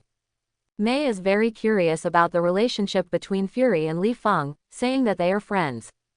Then Fury reminded that if something is wrong, it is called support. It is unreasonable to say that it is an enemy. Didn't you see Fury come to see Li Feng alone, or no Li Feng? In the case of a dangerous person, only bring a small pistol to meet. But curiosity belongs to curiosity. As an agent, May still has the basic qualities, standing firmly in her position, holding guns in both hands, her eyes scan the surrounding environment like a lioness hunting. Definitely, if that is erected, the ears that are always ready to eavesdrop are not so obvious, even better. Li Feng took a sip from time to time with a bottle of beer. After reading the notes of the resurrected corpse boredly, Fury, who was still competing with the magic book, said in his heart, "It's my magic book anyway. You can see it without my permission. Content that has nothing to do with the resurrected corpse is strange." Fury is also ranting in his heart now. "A book 10 centimeters thick, apart from the content you opened, I can't even turn the pages of the book. I dare to say you are with this unknown technology. Produced by the original ecology of the Earth. You can simply say that the name of your home planet is the same as the name of the Earth." For a long time, I couldn't figure out that Fury, who opened the next page like this, closed the magic book and handed it to Li Feng, picked up a bottle of beer and said, "I'm very curious, how did you find this content, or is it from you?" Fury glanced at May outside the car. He didn't want to say that May knew that there were aliens on the Earth. He lowered his voice and continued, "The souvenirs brought from your hometown." Li Feng was a little speechless. He felt that Fury's brain had a pitfall or something. For what reason he was considered an alien? He didn't believe that Fury hadn't looked for his information since he separated from Fury last time. His information clearly told him. "Everyone, he is a native of the Earth. You are a blue-skinned and green-skinned alien. No, you are a black-skinned alien, right?" When I was wondering whether to tell Fury that he was actually a magician, Li Feng suddenly realized that Fury has repeatedly emphasized that he is an alien, and seems to be trying to conceal his identity. As long as he feels bored, just say something, Fury can judge what. If he admits to be an alien, there is nothing to say, Fury has to consider nothing more than imprisonment or dissolution. If you don't admit it, then as Fury asked, where did these techniques for resurrecting corpses come from?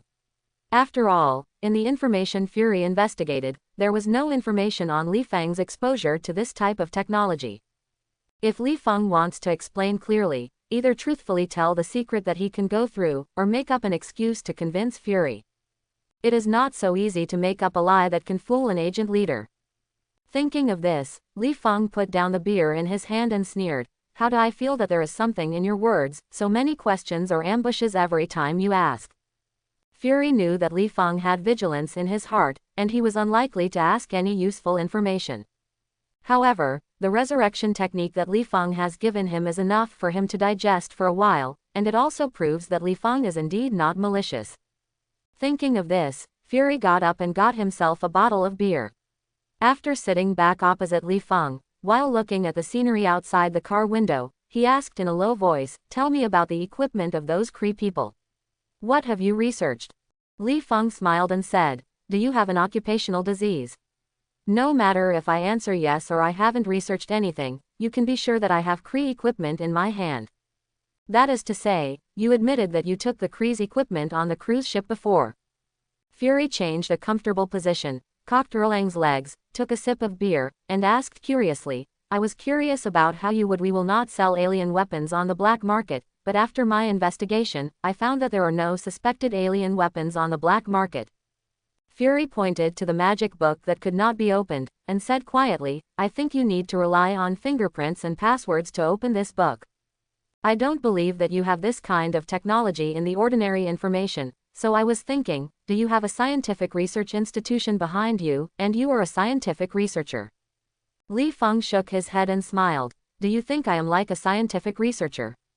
Fury spread his hands. "Then how do you explain that non-scientists can wander around with these materials?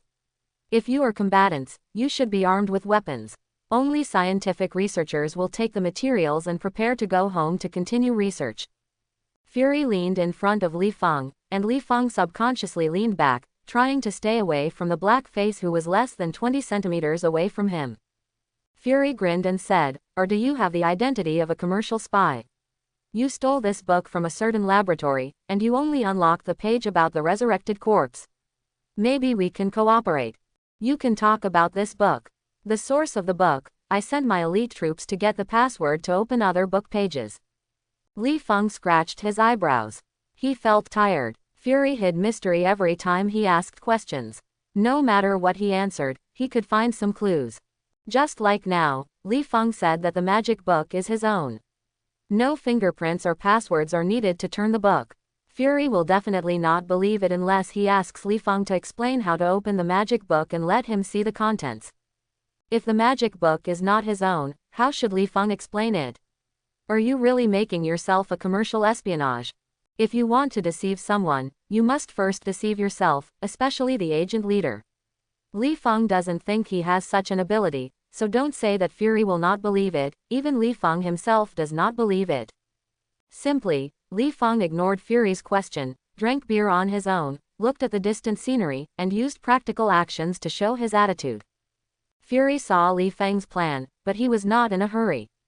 After all, Li Fang was in front of him, and he believed that Li Fang could not escape.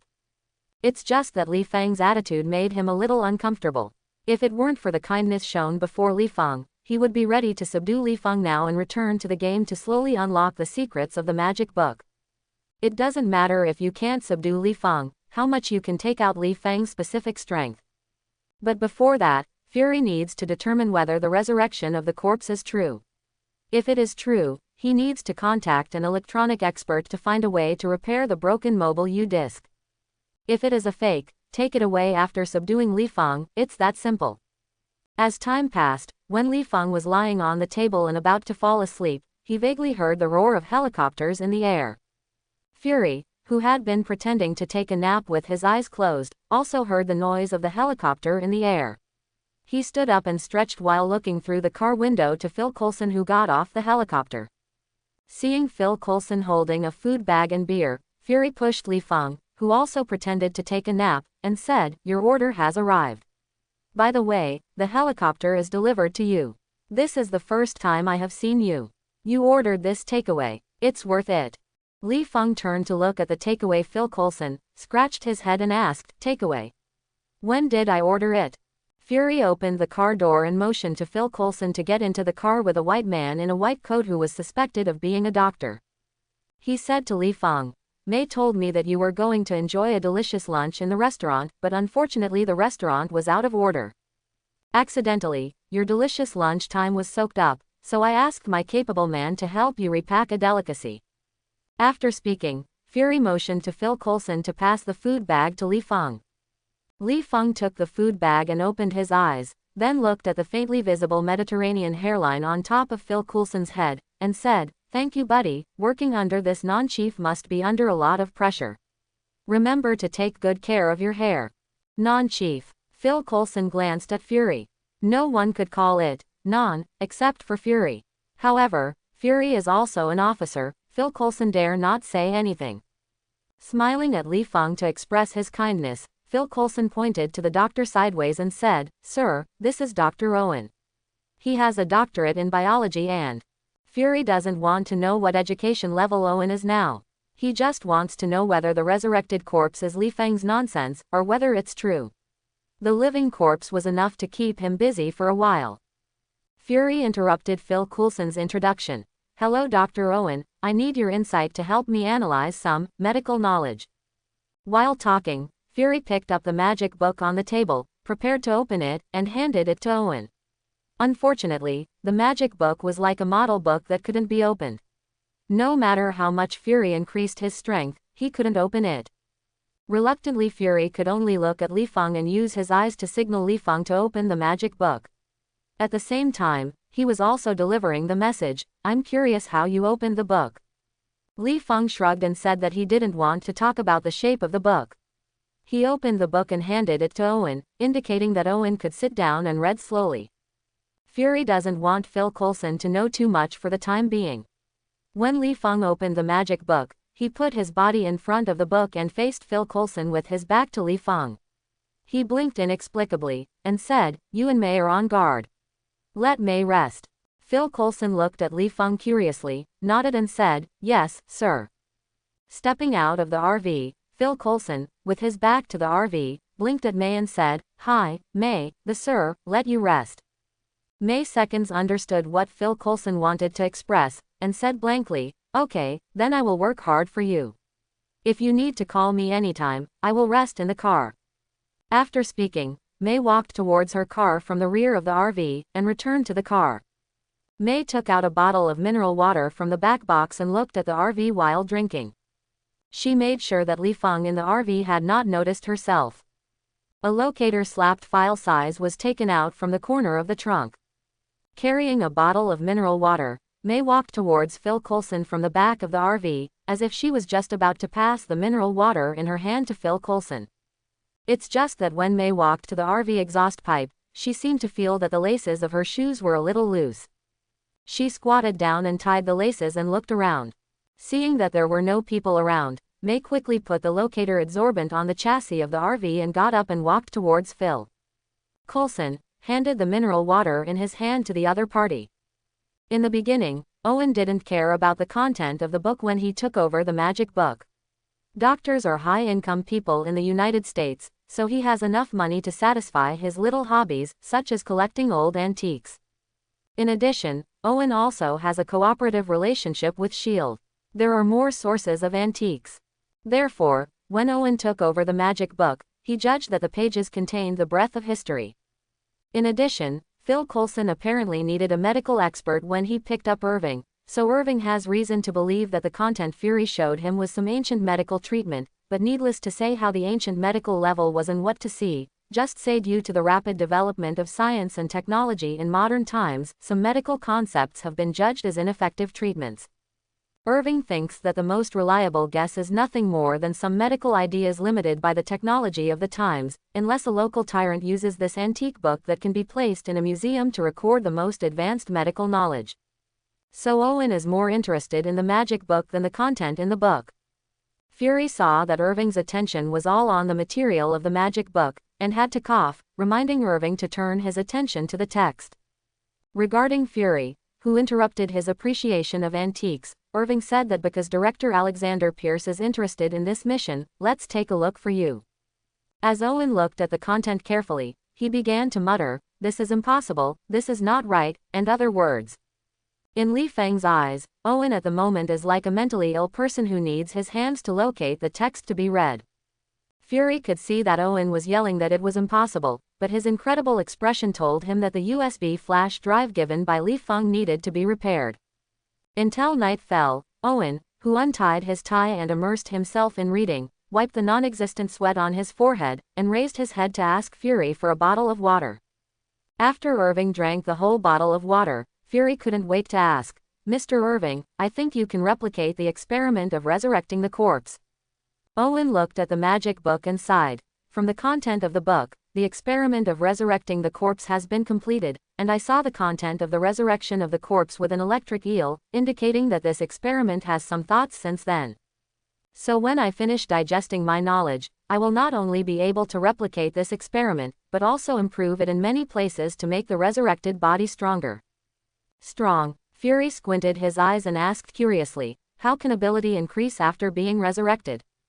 Owen nodded, raised his arm, motioned Fury to look at his biceps, and said, "Human muscles are controlled by the brain. Even after professional training, the brain nerves stimulate the muscles to stimulate potential energy. To achieve greater speed, the strength is only 30% to 40%, but the resurrected corpses are not controlled by the brain. After training, they can exert 100% of their muscle power." Fury looked at Li Feng subconsciously. He wanted to ask Li Feng how many Supermans were resurrected in this way, where they were distributed, and whether they would have any impact on society. Li Feng saw Fury's concern and smiled. "There are some things you like to think too much about. I tell you very clearly that no one has been resurrected so far, so you just put your heart in your stomach, and you remember what I said. Are there any side effects of this experiment?" Fury and Owen sneered at the same time. What Fury thought was that since he knew the side effects of the resurrection of the corpse, was it interesting to say that no one was resurrected? And Owen knew that Li Feng was lying by reading the contents of the magic book. The contents of the book had clearly told him that the doctor named Frankenstein had resurrected a corpse from scraps of internal organs. At least one. Owen was thinking about how to report to Pierce, frowning and thinking about the side effects in Li Feng's mouth. At least he could not find a record of the side effects in the book. Maybe I should secretly experiment. Fury leaned a lot of Li Feng up and down, and said, "Listening to what you mean, it seems that I don't want to spread the technology of resurrection. This is resurrection. Don't you know how crazy the world will be when you know that you have this technology?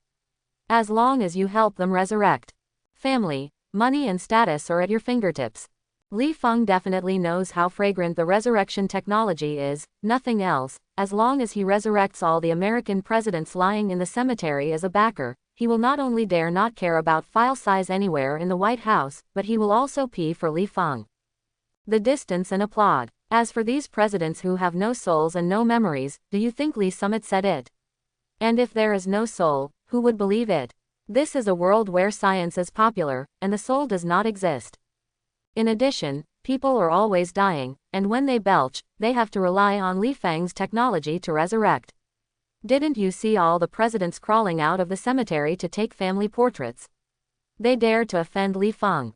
Now that Fury has determined that the experiment of resurrecting the corpse is feasible, not wanting to let outsiders know that he has Li Feng too much, he raised his right hand with a complicated face and snapped his fingers lightly. Fury quickly drew his gun at Li Feng when Li Feng's expression changed. Until he saw that Li Feng was just snapping his fingers, Fury hesitation prepared to take the gun back into the holster, and said with no apology on his face, "Sorry, I don't know your specific identity. Only knowing that you can deal with the elite Kree squad makes me a little nervous." Li Feng, who had finished casting the spell, rolled his eyes and said, "Don't ask me questions about my identity at this time. Have you not felt my obvious kindness? You are still nervous. I think you should go to see a doctor. Do you have a nerve system in your body?" After speaking, Li Feng turned his head to look at Owen, who was hit by the seduction spell, and asked straightforwardly, "Mr. Owen, are you Hydra?" Fury was stunned. Just when he wanted to raise his gun and ask Li Feng about Hydra, he heard Owen say, "Yes. Maiden." Fury subconsciously rushed to Owen. At this time, Fury noticed that Owen's motionless eyes were confused and dull. Is this Did you snap at hypnotic ability just now? Fury feels incredible. There is no foreplay and no tools, just a snapping finger, which gives an adult to hypnotic ability, so Austin is a supernatural person, and his ability is hypnotic ability. Was an elite fighter of the Kree killed only by hypnotic ability on the cruise ship? Li Feng heard Owen's answer and let out a long breath. Yes, hypnotic ability. I was thinking if Owen is an ordinary person, what should I do with him to prevent the resurrection of the corpse from leaking? Now it's fine, since Mr. Owen it's from Hydra, you want him to shut up obediently. Fury stared at Li Feng. He had thought that Li Feng was an alien with various high-tech equipment, or could easily defeat 7 or 8 brawny men with astonishing force. He also thought that Li Feng is a supernatural person who can breathe flames or something, but he never thought that Li Feng's ability was hypnotic ability. Hypnotic ability. It's more troublesome than spitting flames. If you are accidentally controlled by Austin, it is very difficult to determine who is controlled by him. What's more terrible is that Austin's ability has nothing to do with the resurrected corpse. It's just that this antique book can say that the resurrection of the corpse took place more than 200 years ago, but the USB flash drive is definitely a product of now, so the method of resurrecting the corpse can only be obtained from somewhere by Austin. While raising Li Feng's danger level, Fury also sorted out many questions in his mind, such as Austin's true identity, who he was working for, and so on. Fury, who has determined to subdue Li Feng and bring it back to S.H.I.E.L.D. for careful interrogation, even thinks about the question of who should be sent to monitor in the future even if he evaluates that Li Feng's abilities will not get out of control, and agrees to return to life in society. After all, a snap is hypnotic ability. The ability is a headache. Who knows that Li Summit will not give the inspectors to hypnotic ability. Seeing Fury handcuffed Owen expressionlessly, Li Feng curled his lips in disdain. He guessed Fury's plan. After all, this guy is a ruthless person who can stare at himself in the shower. 9. Fury opened the car door and prepared to ask Phil Coulson to bring Owen back to S.H.I.E.L.D., but he did not expect that Li Feng suddenly kicked himself off the RV. Before Fury took a gun, he heard Li Feng say, "I'm going to sleep. I hate people watching when I sleep, so please leave meticulously. If you have anything to say tomorrow, and also, keep the little things in your pocket, but don't let me see the streets all day long." Patience with amnesia. The kicked Fury only wondered if Li Feng was about to escape, just like disappearing inexplicably while on a cruise ship. He took out his pistol and looked at Li Feng's palm firmly with one eye, in case Li Feng suddenly snapped his finger at hypnotic ability, and said, "For the sake of saving me before you, and the good we get along with, as long as you and me when you return to the game, record your ability on the list, and I promise you will not be harmed." Hee hee, Li Feng sneered, then closed the door of the car and said, "The sky is big, the sleep is the biggest, what will I say tomorrow?" After speaking, Li Feng opened the roof of the car, ignoring Fury who was still knocking on the door, carrying 2 bottles of beer bought by Phil Coulson and chicken with peanuts, climbed onto the roof, enjoying a bite of peanuts and chicken. Phil Coulson glanced at Li Feng sitting on the roof of the car, and whispered to Fury, "Sir, what do you do now? Mr. Austin is obviously not malicious, and we can't easily use lethal weapons." Fury yelled at Li Feng in an angry voice, "Eating the food I bought still breathes me, so I can only watch but not drink, what about your conscience?" Li Feng didn't even look at Fury at first, saying so much, "It's nothing more than afraid that I will run away and want to squat on the roof of the car to watch me closely. I blame you." Although Fury thinks he is climbing a RV, this is a trivial matter to him who is agile, but in order to prevent Li Feng from being inexplicably hypnotic ability, Fury thought for a while and finally let May drive the car in front of the RV, blocking the RV to prevent Li Feng from leaving, after waiting for the support to come and forcibly take Li Feng away. Li Feng is not stupid, he will stay where he is waiting to be caught, so when Fury and Phil Coulson are a little away from the RV, they quietly open the portal. With the unbelievable gazes of the Fury trio, an orange-yellow aperture suddenly appeared under the RV, engulfing the RV in an instant. Fury looked at Li Feng who had disappeared suddenly, patted his car door fiercely, and cursed. Fury walked around the place where the RV was previously parked, and made sure that the RV was disappearing rather than invisible. He turned to May and asked, "Did you put the locator on the RV?" While holding the tracker in her hand, May said, "Definitely." After a while, Fury and Phil Coulson watched May tap the instrument suspiciously, and muttered, "What's wrong? What's the matter?" Fury walked to May, glanced at the meridian dimension marked on the instrument, stared and said, "Afghanistan. You will not tell me that Austin, who was still in front of us just now, suddenly disappeared and appeared in Afghanistan." Bar. With a helpless look, May said, "Sir, I can only tell you. I'm pretty sure that the tracker is installed on the RV. Either the tracker is broken, or Austin is in Afghanistan." On the side, Phil Coulson hesitation, and said, "Sir, do you remember that we escorted the supernatural person with the long bones on the back during the day? He also disappeared suddenly. Do you think Mr. Austin did it?"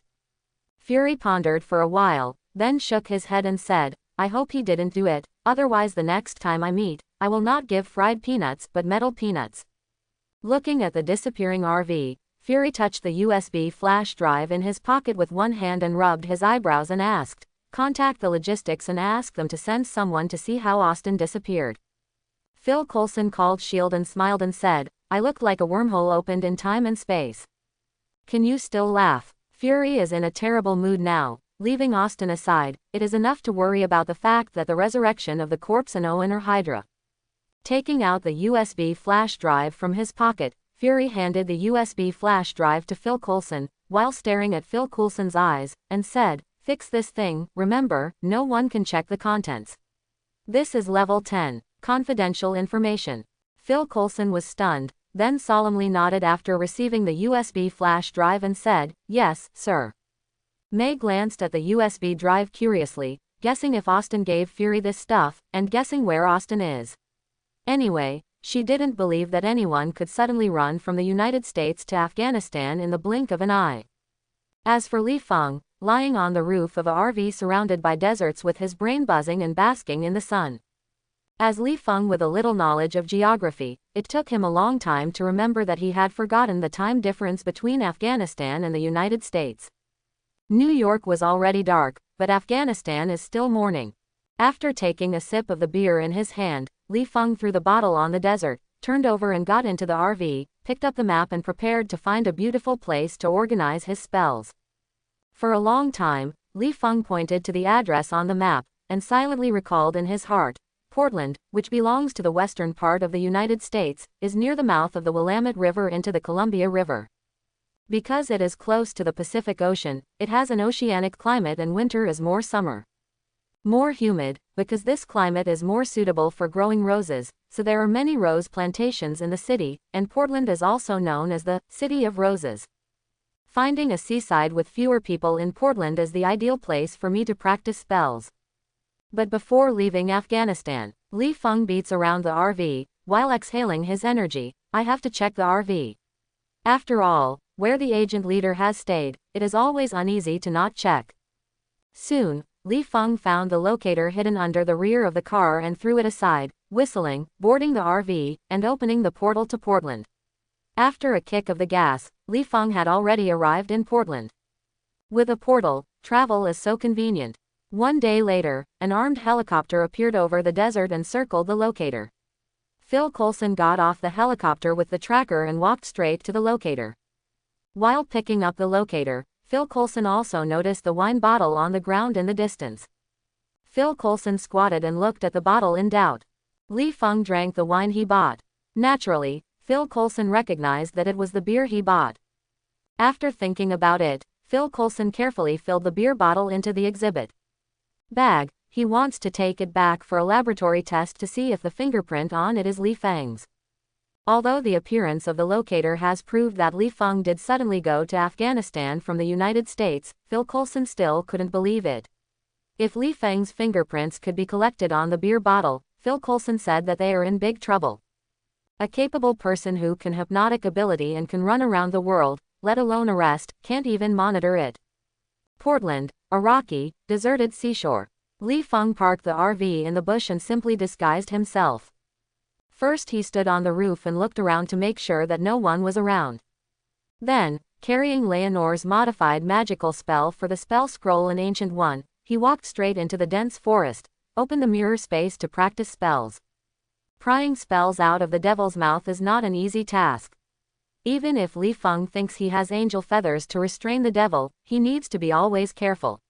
Before unlocking the seal of the devil, Li Feng must first understand the magic of the devil and learn how to restrain the devil.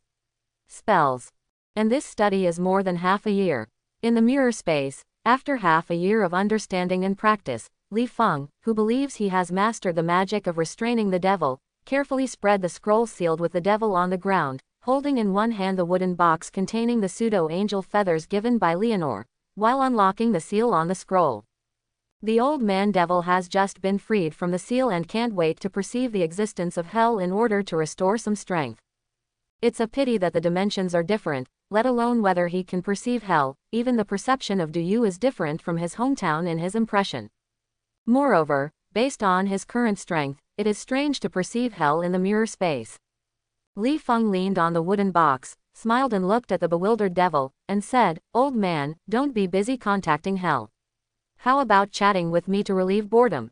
The devil glanced at the crystal walls of the space around him like uneven glass, and then at his broken hands and feet. He realized that he could not escape for the time being. And he also understands that since the opposite magician chose to seal himself instead of killing him on the spot like a demon hunter, it shows that this magician has something to ask for himself. No matter what the magician wants to get information from hell, this is all he is alive. The cost of escape. Thinking of this, the devil thought about what Li Feng wanted from him, and said, "The devil's name is very long. I won't say the full name. You can call me Dabi, my respected magician. What is your name?"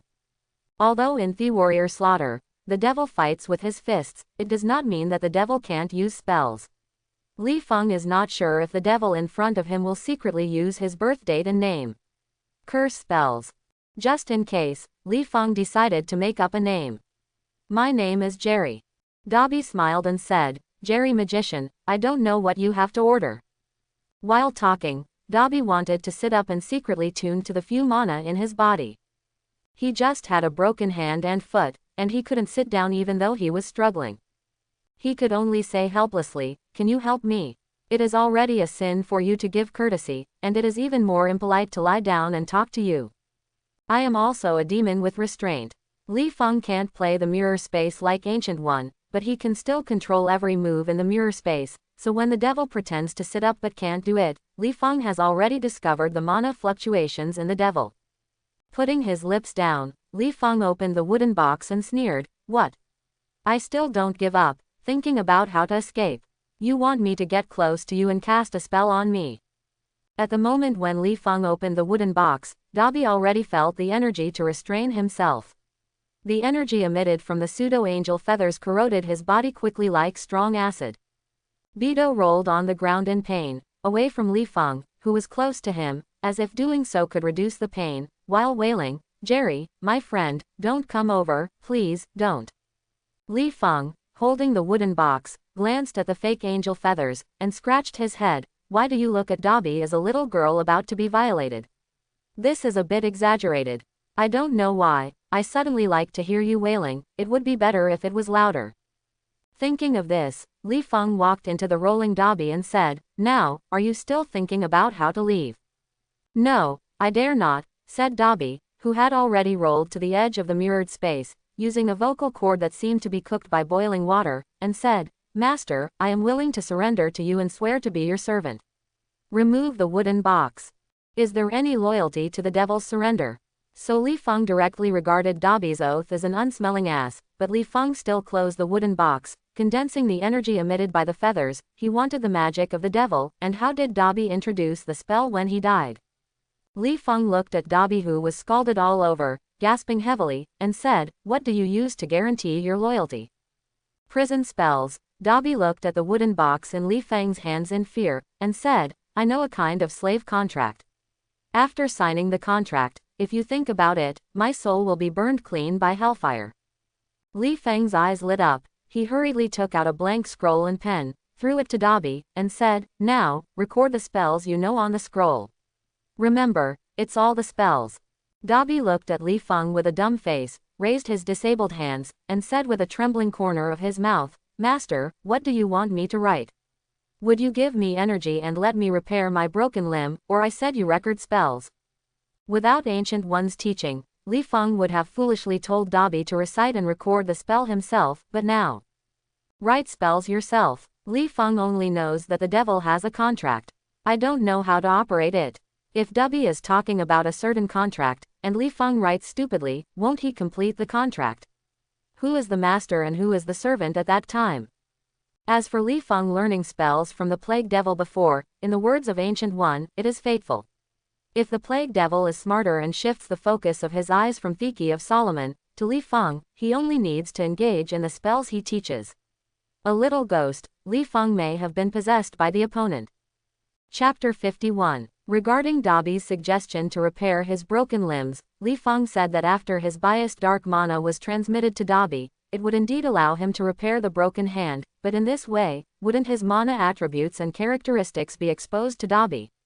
In case Duobi still had any whole cards hidden, Li Feng would be a bit more dangerous. After thinking about it, Li Feng pretended to open the wooden box and threatened, "What nonsense, write with a pen in your mouth, otherwise don't blame me for being polite, don't think that there is only you in the world, and I will change to a servant." Quote. Dobby is a little confused. Write spells with your mouth. What is this operation? Among humans facing the devil, he has seen someone who thinks he can control the devil by his own intelligence, and he has also seen someone who is cautious, but he has never even seen someone like Li Feng who dare not even copy spells. Faced with the human magician who is so careful about me, the success rate of my escape plan is declining.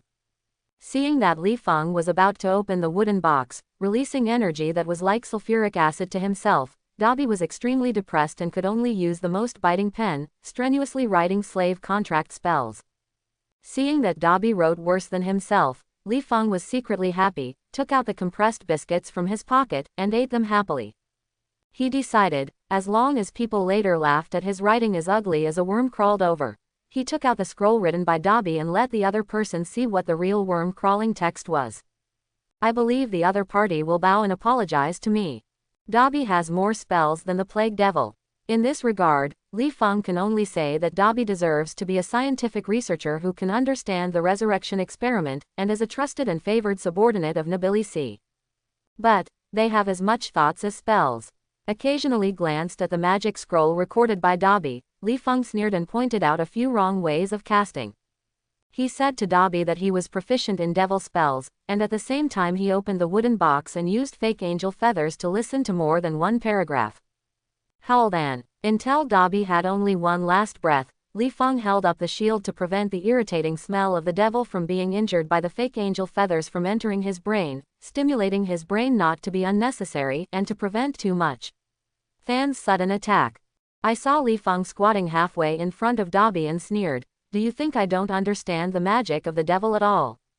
While speaking, Li Fengchuo raised his right hand, and a ball of green flame suddenly rose from his palm. At a glance, Dobby was sure that this cruel green flame was the peculiar flame of the plague devil, the plague flame. In addition to being able to burn, this flame can spread like a plague. It can truly be a spark and ignite the entire grassland. It is still indestructible by ordinary water. After 2 seconds, Li Feng took a deep breath to express his anger, and said viciously, "Hurry up and write me the correct spell." In fact, Li Feng can only control the plague flame for 2 seconds. The deep roar suck is for excessive mental exhaustion after casting the spell. He needs to gasp for breath but Dobby doesn't know all this. He only knows that Li Feng does know some devil spells.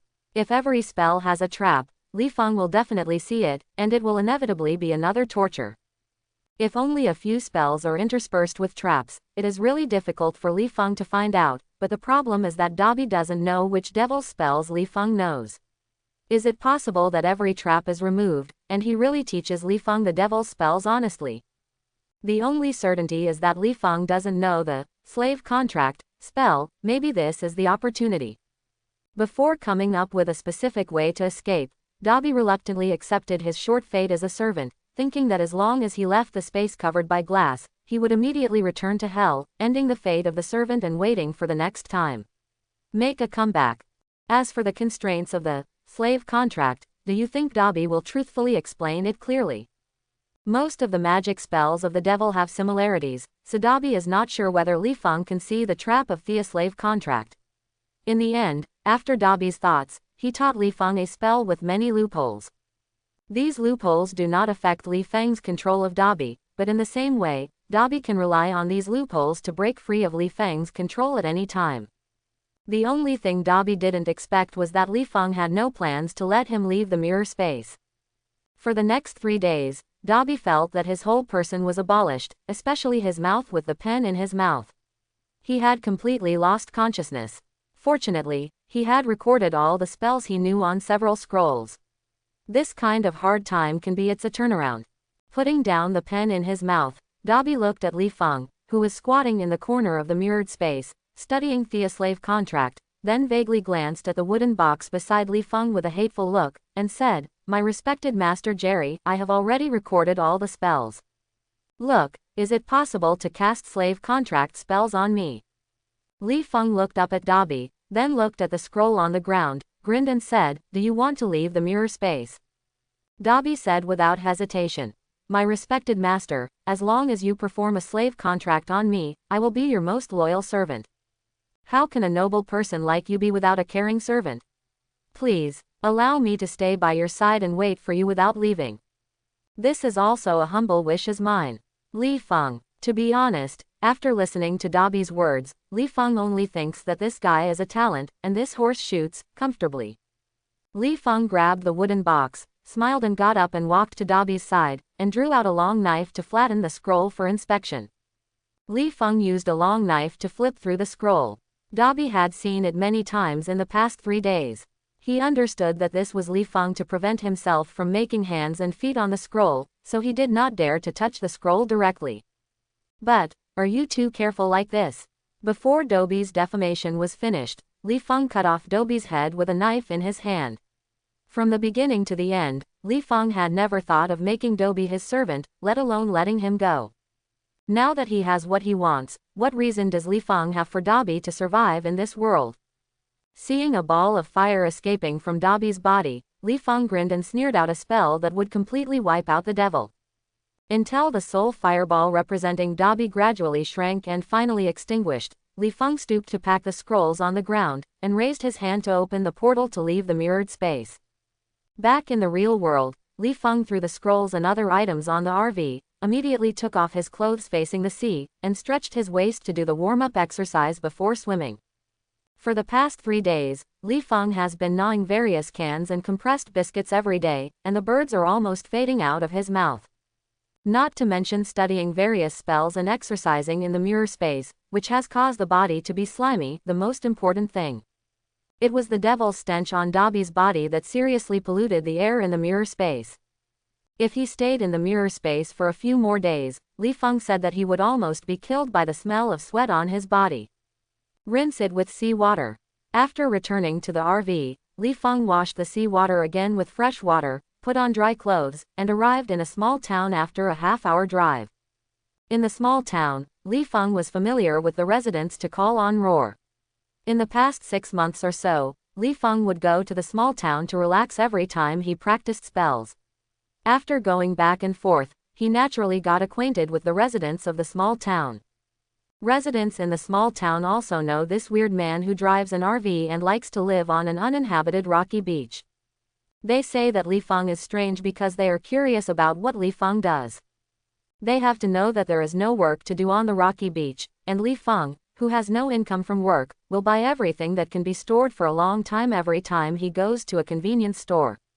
Canned and compressed biscuits. As usual, Li Feng parked his RV to live in a second-floor store.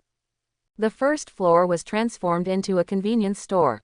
He picked up a bulging shoulder bag with too many spell scrolls and walked into the convenience store.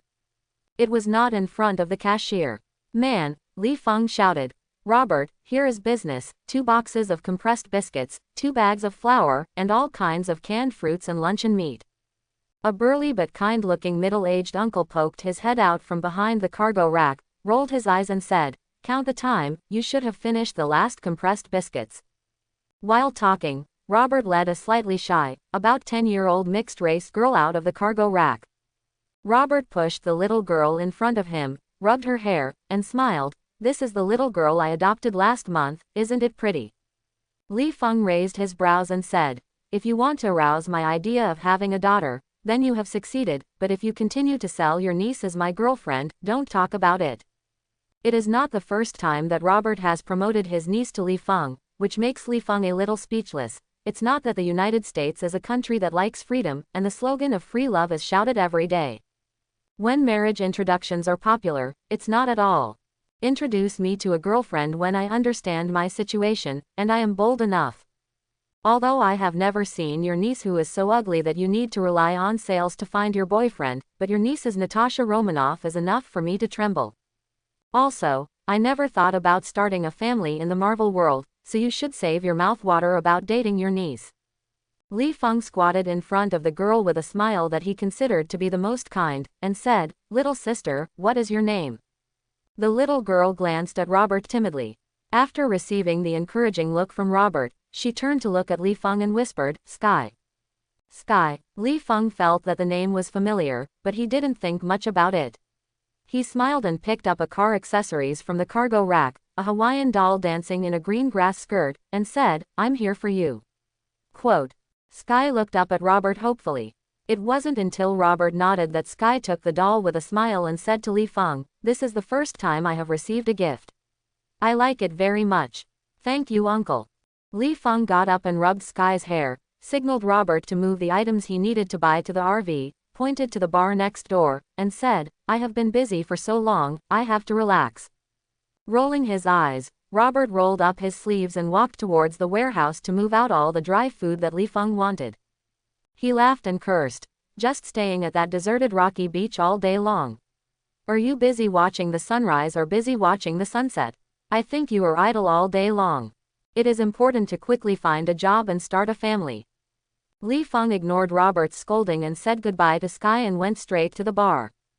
Not long after Li Feng walked into the bar, Robert put some canned biscuits and other dry food in the RV. Taking advantage of the timing of placing the dry food, Robert looked up and down everything in the RV with his patrolling eyes, and even hurriedly opened the locker to look for it. What's going on? After a while, Robert, who had found nothing, got out of the RV, and after looking away from the bar, he hurriedly ran into his convenience store warehouse while inferring whether Li Feng would leave the town in a short time.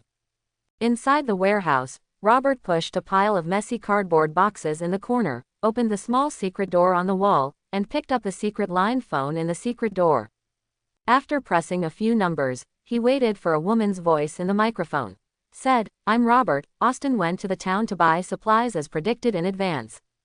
On the other end of the phone, the woman said in an inaudible voice, "Okay, I will try to get to the scene within half a day. You can hold Austin as much as possible while ensuring your own safety. By the way, you found it in his car. Is there any special equipment?" Robert smiled bitterly and said, "Sir, are you sure that there are special equipment on the Austin car? Since ordering me to move to a small town to open a convenience store, I got in his car and checked it 3 times, and nothing was found. Unless you give me a chance, let me disassemble the RV into parts for inspection, otherwise I can't find any special equipment. Also, I'm familiar with that guy, but I'm not familiar enough. Can hold him half a day." Unfortunately, there was a busy tone on the other end of the phone before Robert finished speaking. Robert slowly put down the phone and covered the secret door with a cardboard box again. When he walked out of the warehouse, Robert rubbed a depressed face to restore his face to a kind face, thinking about what methods should be used to hold Li Feng without making Li Feng suspicious. At the same time, Robert is also very curious about who Li Feng is. When he received an assignment from S.H.I.E.L.D. to open a convenience store in a small town, he only knew that Li Feng was a dangerous person, and he was carrying a special device that S.H.I.E.L.D. coveted. But because of S.H.I.E.L.D.'s hierarchical management system, he still doesn't know where Li Feng, who is kind at first glance, is dangerous, nor can he see any device on that slightly luxurious RV. "I only know that every time I contact Li Feng, I have to write a bunch of evaluation reports on Li Feng's behavior, and S.H.I.E.L.D. immediately dispatched a bunch of logistics personnel to do various checks on himself, especially the psychological assessment and hypnotic ability treatment over and under the covers. I feel that I have experienced hypnotic ability questions so many times, my soul has been sublimated, and I can ignore any hypnotic ability means." This also made him guess whether Li Feng was a humanoid self-propelled hypnotic ability machine. After contacting him, his brain would mutate, such as becoming stupid or becoming a dementia patient. When he walked to the door, Robert glanced at Sky, who was sitting in front of the convenience store. He couldn't help but think of an idea. It was just, Austin is really a dangerous man. Will Sky be in danger if he touches him? Here Robert is still wondering whether to use Sky as an excuse to hold Li Feng, while Li Feng sitting in front of the bar feels something is not right in the bar. It's not night, so Li Feng understands that there is no one in the bar and only one customer is here, but what does it mean to smell a little bleach on the tip of his nose? Is the bar undergoing general cleaning and disinfection? The question is, apart from the smell of bleach, how can the bloody smell be explained? Hank, the bar owner, is killing chickens and cooking. I haven't heard that Americans still kill chickens by themselves. Don't the supermarkets sell them well and clean them? Could it be that Hank bought chickens from the farm today and killed them for dinner? Li Feng knocked on the bar and shouted at the kitchen door behind the bar, "Hank, come out to pick up the guests." At this moment, a man with messy hair, curled cuffs, and a little blood on his collar pushed open the kitchen door and walked to Li Feng, smiling and saying, "My name is Calvin, Hank's friend. He has something to go out tonight. I just came back, do you have anything to tell me?" Li Feng noticed the bulging veins on the neck of this homeless Calvin, as if he had just used stimulants in the kitchen, with an excited expression on his face. And as Calvin opened the kitchen door, Li Feng could clearly feel the bloody smell coming. Frowning, Li Feng lightly cast his right hand and brushed his eyes. This is a kind of spell he improved after studying the notes sent to him by Mordor for half a year, and Li Feng called it the Eye of Magic. The only effect of this spell is to see the spiritual body of the creature. Originally, Li Feng's Dharma Eye was mainly to identify whether humans were possessed by the devil, but after completing the Dharma Eye, it was discovered that this spell could not only see the demons hidden in the crowd, but also, as it is now, to see the Calvin spirit in front of him. The body is somewhat defective, which infers that Calvin's brain is ill, that is, the neurotic patient who is said to be murdering and not breaking the law. Li Feng turned his head and looked at the kitchen. Through his Dharma Eye, he clearly saw a human spirit lying on the ground slowly dissipating into the air. Needless to say, the one lying on the ground was the bar owner Hank. Li Feng was a little entangled. He thought, I don't know or care about whether the American law should shoot a neuropathy after killing someone. I just want to know if I will go to jail after killing a mentally ill murderer. Calvin looked down at the blood on his body and followed Li Feng's gaze to the kitchen. Calvin seemed to see Li Feng's curiosity about the kitchen. He smiled and gestured Li Feng into the kitchen, pointing to the blood on the collar and said, I don't think I'm killing someone. Even though I look like a murderer, I have blood on my body. Before Hank left, I asked me to cut the beef leg that had just been thawed in the kitchen into small pieces, but I clumsily used the kitchen. It's a mess, can you help me? I'll buy you a drink then. Niu Shui, your sister, I'm blind or stupid. Li Feng smiled and got up and was about to leave the bar. He had already decided not to kill the neurotic because he couldn't commit it. Li Feng's name has been registered in S.H.I.E.L.D. Once he kills, he will surely alarm the people of S.H.I.E.L.D. At that time, he can only leave Portland and find a place to practice spells again. Secondly, Hank has died a long time ago. His relationship with Hank is not good enough to avenge him despite the exposure of his identity.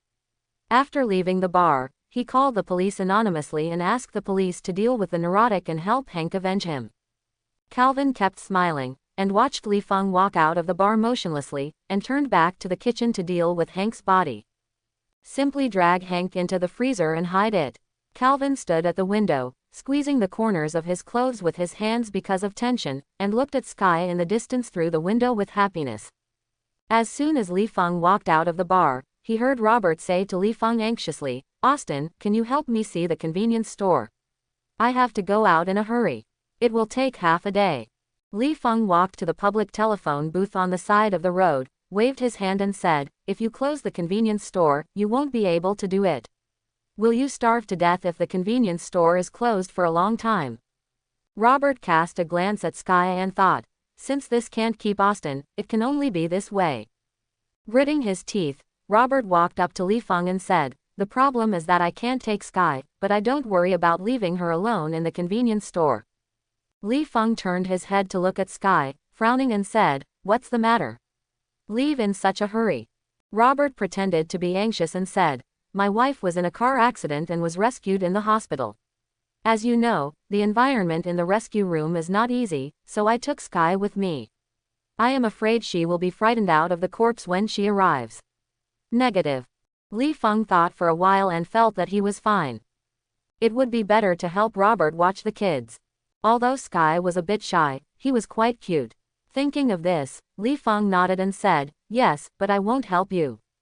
Looking at the convenience store, I will drive Sky around in the RV, and let Sky get familiar with the environment of the town by the way." Hearing Li Feng's words, Robert sighed in secret and said, "Sky still doesn't know that I'm leaving for a long time, I'll go to discuss with her." After speaking, Robert walked over to Sky, whispering something.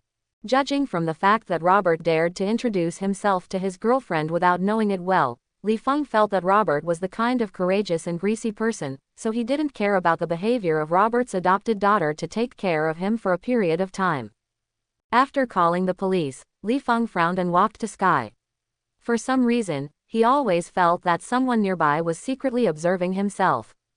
Robert squatted down in front of Sky and said apologetically, "Little Sky, Uncle Austin will take you around the town. You have to be good, and I'll be back in half a day. Then I will treat you to delicious food." Quote. Sky nodded obediently, followed Li Feng with a gift from Li Feng, and got into the RV.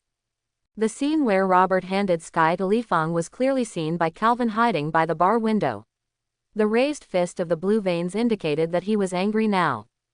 Until Li Feng drove the RV slowly away from the convenience store, Calvin, who could not see Sky, reluctantly retracted his gaze. After venting in the bar, he took the scalpel out of his pocket and went straight to the car that had just gotten into the car. Robert, who drove out of the convenience store, said with a smile, "Hello, I have something to ask you for help." Robert didn't think much about it. When he rolled down the car window and just wanted to ask what help is needed, Calvin reached out and grabbed Robert's hair, and cut through Robert's trachea and arteries with the surgery in his hand. Robert clutched the gushing wound, stared at Calvin, and seemed to want to know why Calvin wanted to kill him. Calvin pushed Robert back into the car, grinning and said, "I know who you are. You are the murderers who snatched my daughter, and you broke my originally happy home to pieces." After finishing speaking, Calvin looked in the direction where Sky disappeared with a ruined expression, and muttered, "Daisy, my dear daughter, when I finish dealing with these people who are watching you, I will pick you up." Family. Just as Li Feng was taking Sky around the town, a technologically sense flying plane was on its way to the town. Inside the plane, Natasha Romanoff, with short burgundy hair, was looking down at a piece of information about Li Feng. Originally, this mission had nothing to do with Natasha Romanoff, but Fury took into account that Li Feng had no record of hurting people, so he ordered Natasha Romanoff to come and arrest people. Natasha Romanoff was still very confused when he received the task. It's just a matter of catching an individual. Are so many agents in the bureau eating dry? Why should she make time for the task? It wasn't until the intelligence that Austin's ability was hypnotic ability, and he possessed the equipment suspected of opening a wormhole, did Natasha Romanoff understand why Fury wanted her to take over the task.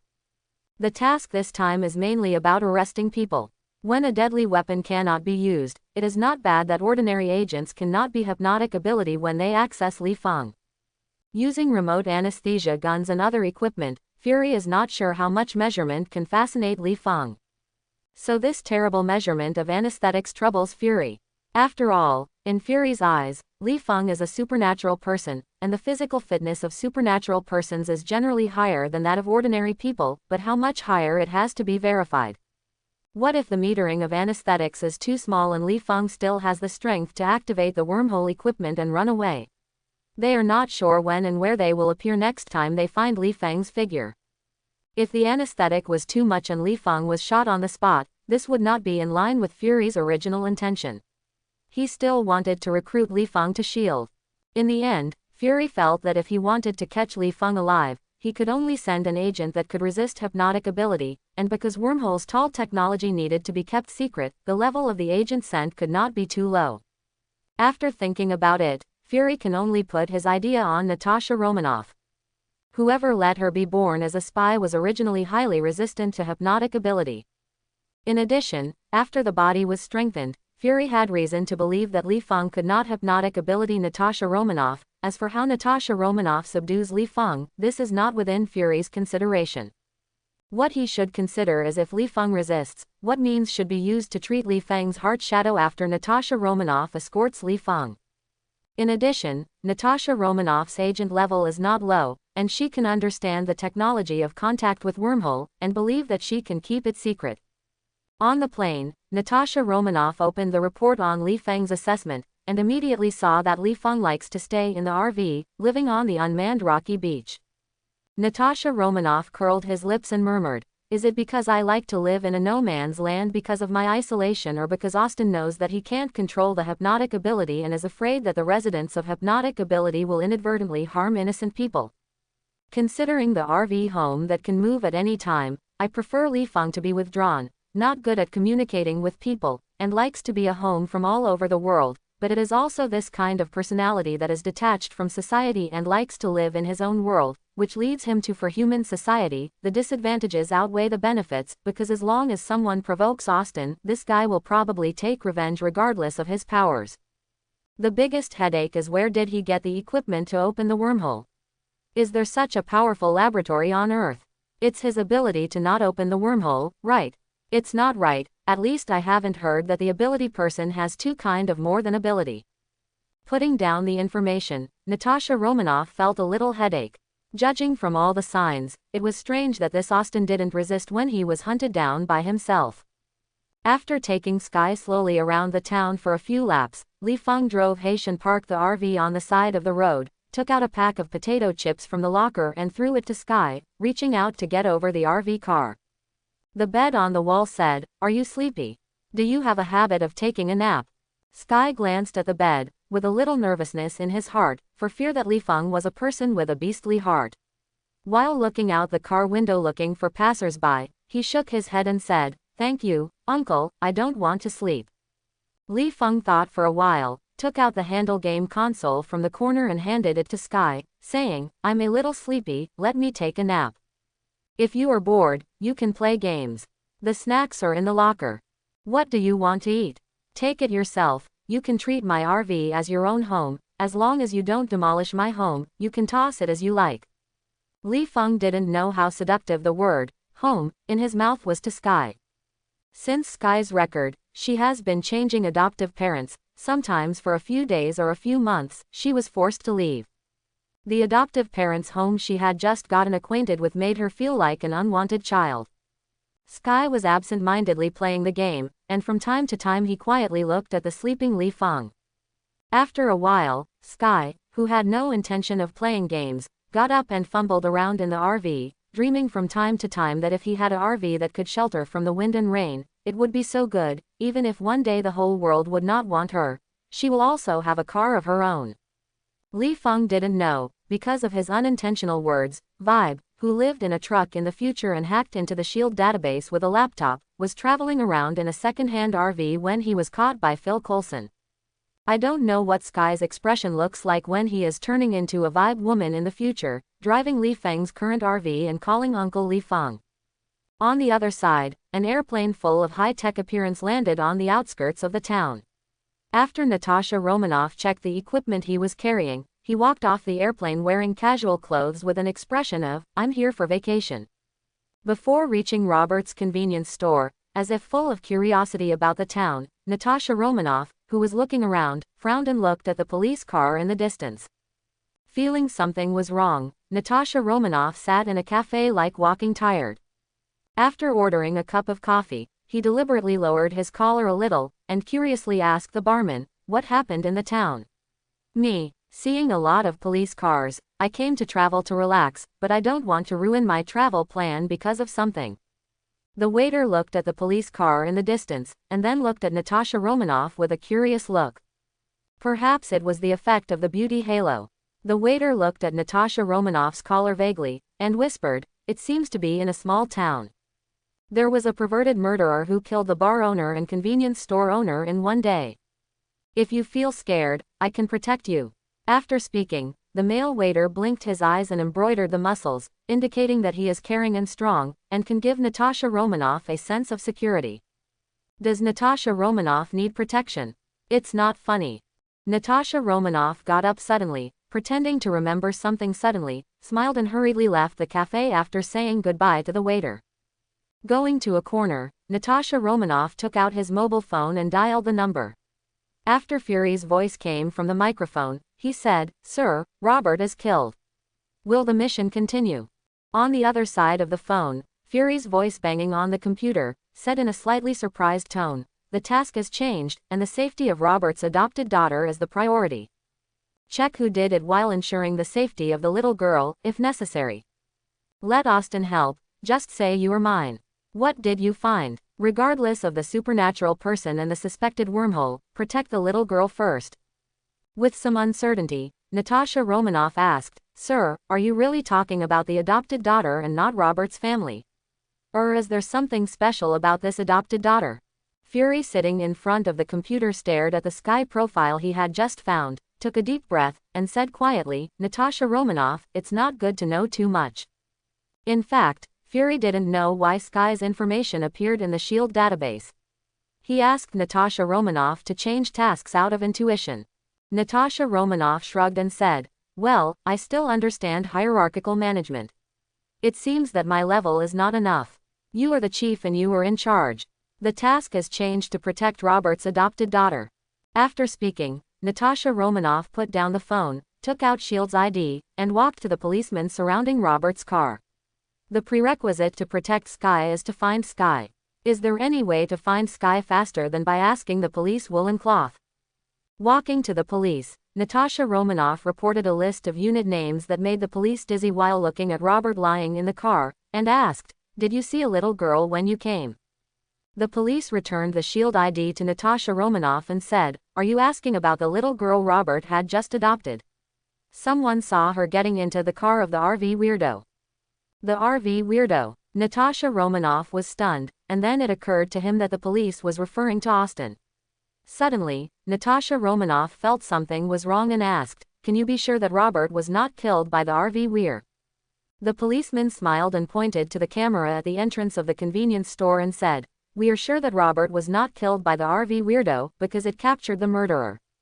As for Hank, it is still the same as Robert, who has a sharp neck. The knife cut off the artery and died. It is estimated that the same murderer did it, and some people saw the RV weirdo taking Sky around the town. He didn't have time to come back to kill, and there wouldn't be that guy who would stay in the town after killing someone. Austin didn't kill it, so it would be easier." Natasha Romanoff breathed a sigh of relief. At least from the information Fury gave, Austin knew that she could not control her abilities and chose to live alone on the rocky seashore, which gave her a good overall impression of Austin. It also shows that Fury has a good eye for people, and he can tell that Austin has kindness in his heart. In the name of SHIELD, Natasha Romanoff sent a video of Calvin killing Robert to Fury, and soon received a message from Fury. "Don't worry about the murderer, just hand Sky to the police, and the task of contacting Austin will continue." For this reason, Natasha Romanoff was a little puzzled. How did it feel that Fury actually knew the murderer? As for handing over the little girl to the police, what kind of operation is this? Isn't it a protection?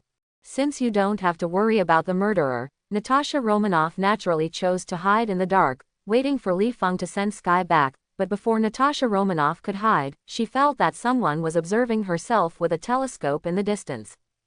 Natasha Romanoff looked up in the direction of the telescope without thinking about it. In the distance, Calvin, who was hiding in the distance waiting for Sky to return, saw Natasha Romanoff looking at him, calmly put down the binoculars in his hand, and turned to leave the town. Calvin just has a brain hole and is easy to get emotional. It doesn't mean that IQ is dropped. He understands that the wine-red woman who can find him all the way cannot afford it. If he chooses to go head-to-head with her like a brain damage, he will only suffer. Carrying his luggage, Calvin looked down at the bloodstains on his body, and thought silently, "I found my daughter anyway, just wait for a suitable opportunity to take Daisy with me. There is no need for my daughter to see the blood on my body." What to do if your baby girl is scared? There is a kind of traversal in the world. When the alarm clock rings, you are going to squint for a nap for 5 minutes. When you wake up, you find that you have traveled to the future 5 hours later. Li Feng encountered this situation now. When he woke up and looked out the window, he realized that he had squinted for half an hour and turned into the setting sun. At the same time, there was a strong smell of cake in the RV. Li Feng sighed and stretched, scratching his head and asking the little guy who was busy in front of the oven, "Sky, can't you see that you still have cooking skills at a young age?" Seeing Li Feng, who was sleeping like a dead pig, finally woke up, Sky said shyly, "Uncle, I'm a little hungry, so I made some cakes by myself." Sky felt speechless for Li Feng's behavior for half a day when she slept. If it weren't for the chaos of American law and order after dark, and she was not familiar with the small town environment, she didn't know if it would be dangerous to appear alone on a strange street. Especially when she saw several police cars passing by the RV with the alarm ula ula, she wanted to get out of the car and walk back to the convenience store to wait for Robert. Because Sky always changed his family, the young Sky believed that he had a wealth of experience in knowing people, and he judged that Li Feng was not bad. It just gave people an unreliable feeling. In addition, Sky was a little hungry and couldn't stand it. After all, snacks couldn't be eaten as a meal, so Sky decided to use Li Feng's flour to make some delicacies. As a result, Li Feng woke up as soon as the cake came out. Even if Li Feng said to treat this as her own home, it would be embarrassing to ask the owner of the RV to catch the current situation. After all, she didn't tell Li Feng to borrow tools to make some cakes. Li Feng licked his lips, walked to the oven with a scent tempted, and took the heat-proof gloves from Sky, and said, "Actually, you can wake me up, and I can take you to the restaurant for dinner." Li Feng, who took out the cake while talking, couldn't help taking a bite while smelling the scent of the cake, and said, "It tastes good, I didn't see it, you still have the potential of a cake maker." Seeing Li Feng, who was completely lifeless, Sky sighed in relief and said, "Uncle likes it, can you take me home now? Mr. Robert should worry about me." Li Feng, who was chewing on the cake, handed the cake to Sky, and when he walked to the driver's seat, he said, "My fault, I will take you home now." After a while, Li Feng returned to the Robert convenience store, and he understood that the bar next door was pulling the cordon. After all, he was still the policeman at the beginning. But the convenience store was still closed, which made Li Feng think maliciously, "Robert went to the hospital to see his wife and has not returned. Is it because the wife has not been rescued yet?" Sky also saw the convenience store where General Tai was still keeping the door, turned to look at Li Feng, and asked with his eyes, "What should I do?" Li Feng spread his hands and said, "First of all, I don't have a phone number or Robert's number. I can't contact Robert if I want to." Through the windshield, Li Feng looked up to the second floor of the convenience store and said, "Did Robert give you the key to your house?" Just when Sky shook his head and denied that he had the key, Natasha Romanoff took 3 police officers with shield identity, twisted his waist and walked to the driver's window, knocked on the window and said, "You must be Austin." "Sir." Li Feng felt that Natasha Romanoff was familiar, but after thinking about it for a long time, he didn't know why he had seen this beauty. He asked in confusion, "Yes, you are."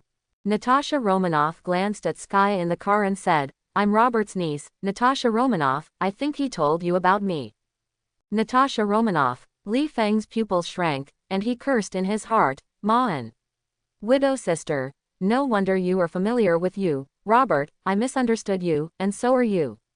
Shields. What about niece? Widow's age is enough for your grandmother, so she fooled me with her niece." Li Feng smiled and said, "Yes, I know you, what's the matter?" It can only be said that Li Feng's expression is not properly concealed. When Li Feng's pupils contracted subconsciously, the experienced Natasha Romanoff had already judged that Li Feng knew himself. She was a little curious about Li Feng's source of intelligence. First, she dug out the hydra hidden in the bureau, and then she knew her own existence. You must know that the more tasks she performs are espionage activities that few people know about, although there are many people in the circle. Everyone knew her name, but she was certain that Li Feng was not in the spy circle. Natasha Romanoff pointed to Sky and said, "I'm here to pick Sky. You were in the town this afternoon. Didn't you hear that Robert had an accident?" "Accident?" Li Feng scratched his eyebrows, glanced at the 3 policemen, thinking about how to stay away from the widow's sister, said in a joking tone, "Sorry, I overslept in the RV this afternoon and didn't hear any news." "What's wrong with Robert?" It's not like her wife didn't come back and scared him to have a heart attack. The husband and wife hiccuped and went to heaven. In addition to Sky's words, Li Feng also received a serious nod from Natasha Romanoff. Li Feng was stunned, staring and said, "You mean their husband and wife were really?"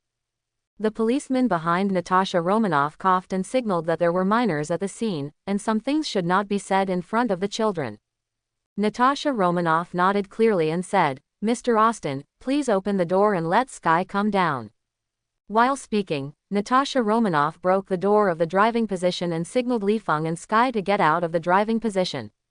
Li Feng vaguely glanced at Natasha Romanoff's cuffs. In his impression, the widow sister seemed to like to hide some electric shock weapons in the cuffs. At the same time, he was not sure if Natasha Romanoff used Sky as an excuse to force him to get out of the car suddenly. Launch an attack. Considering that Fury was going to imprison him for interrogation 6 months ago, Li Feng has every reason to believe that Natasha Romanoff will attack him. Fortunately, Li Feng paid attention to driving safety. Because there was a famous child in the car, the door was locked from the beginning. Natasha Romanoff couldn't open the door of the driver's seat with the power of a normal person. Li Feng got up and motioned for Sky to get out of the side door of the RV, and turned to Natasha Romanoff and said, "Has the non-chief evolved into a marinated egg?" Natasha Romanoff: "I know from Phil Coulson that you like to call Roar Fury as a non-chief, but what does the marinated egg mean, or if you look at Fury with a black face, delicious." Opening the car door, Sky took the car accessories Li Feng gave her and walked out of the car. After looking at the policeman, he turned and said, "Uncle, can you adopt me? I feel like I'm going to change parents again." Before Li Feng could refuse, Natasha Romanoff squatted in front of Sky, looked at Li Feng and said, "Little Sky, Uncle Austin has no source of income and no fixed residence. Qualified to adopt you." The corner of Li Feng's eyes twitched slightly, and his belly slandered, "I said how poor I am. By the way, Lao Su's collection has brought out an invaluable treasure that is a sensation in the world." Natasha Romanoff touched Sky's head and turned to the policeman and said, "Thank you, help her find a good family." The 3 police officers nodded and motioned for Sky to follow them. When Sky left, Li Feng quickly closed the car door and sat in the driving position, ready to start the RV to leave, because he saw that Natasha Romanoff did not follow Sky, but looked at himself with interest. "Ma Dan, I know that Fury won't let me go so easily. This time, I will leave the United States directly to see how you find me." Just as Li Feng was about to step on the accelerator, he heard Natasha Romanoff stepping up and stepping on the car. Looking through the rearview mirror, Li Feng's mouth twitched and watched Natasha Romanoff clutching the top edge of the RV with both hands, and one fell onto the roof of the RV after turning over. Unless Natasha Romanoff rushes into the touring car, Li Feng is not going to make a move. After all, how can he mix in New York after he hurts Natasha Romanoff? How to get into Avengers, how to get infinite gems. Sighing, Li Feng slammed on the accelerator and shouted, "Widow sister, take you for a ride, do you want to go for a ride?" "Widow sister? Do you mean Black Widow? You know how to call my sister, you know a lot." Natasha Romanoff drew the dagger from his calf and pierced it through the roof to fix himself, and shouted, "Austin, I have no ill will. I need to talk to you. That bitten egg didn't take me to the fore." Li Feng, who drove the RV to and fro to throw Natasha Romanoff off the RV, used mental strength to lock Natasha Romanoff's every move, while looking for few pedestrians suitable for opening. At the portal, he shouted, "How many years have you worked with him? I think you know more about the magnitude of his suspicion than I do, especially the kind that can't be cured by the world's top experts. It made me weak when I was young. Go back with you and save it." If a trained person runs away by car, he will subconsciously follow the G line, but has Li Feng trained? No, so the car he drove was often unexpected. For example, it was time to turn left on the road. Li Feng turned right and drove to the flower bed next to the road, or when he saw that the road was relatively wide, Li Shengzheng stepped on the accelerator and circled on the spot 3 lap. When Natasha Romanoff thought that Li Feng was still going to make a circle on the spot, Li Feng just kicked the accelerator to move on. Coupled with a sudden stop from time to time, Natasha Romanoff, who has many years of experience in the car, said, "I can't take it, it's so uncomfortable, I want to vomit." Seeing that Natasha Romanoff seemed to be stuck to the RV, the helpless Li Feng decided to do something ruthless, such as opening the portal to midair, and having a high-altitude bungee jumping without a safety rope. It must be very cool. Thinking of this, Li Feng stretched out his hand to open the portal, and shouted, "Niu, brother, I will show you the sunrise," so excited. Natasha Romanoff, who noticed Li Feng's gesture, hadn't understood the meaning of Li Feng's words, and suddenly saw a swirling orange-yellow light door in the distance, and in the middle of the light door was a faintly bright sky. Natasha Romanoff didn't want to try to travel through space inexplicably, even if she can now determine that the suspected wormhole device in the intelligence is simply Li Feng's ability. Because he was going to enter the portal, the RV was not crooked, but drove in a straight line.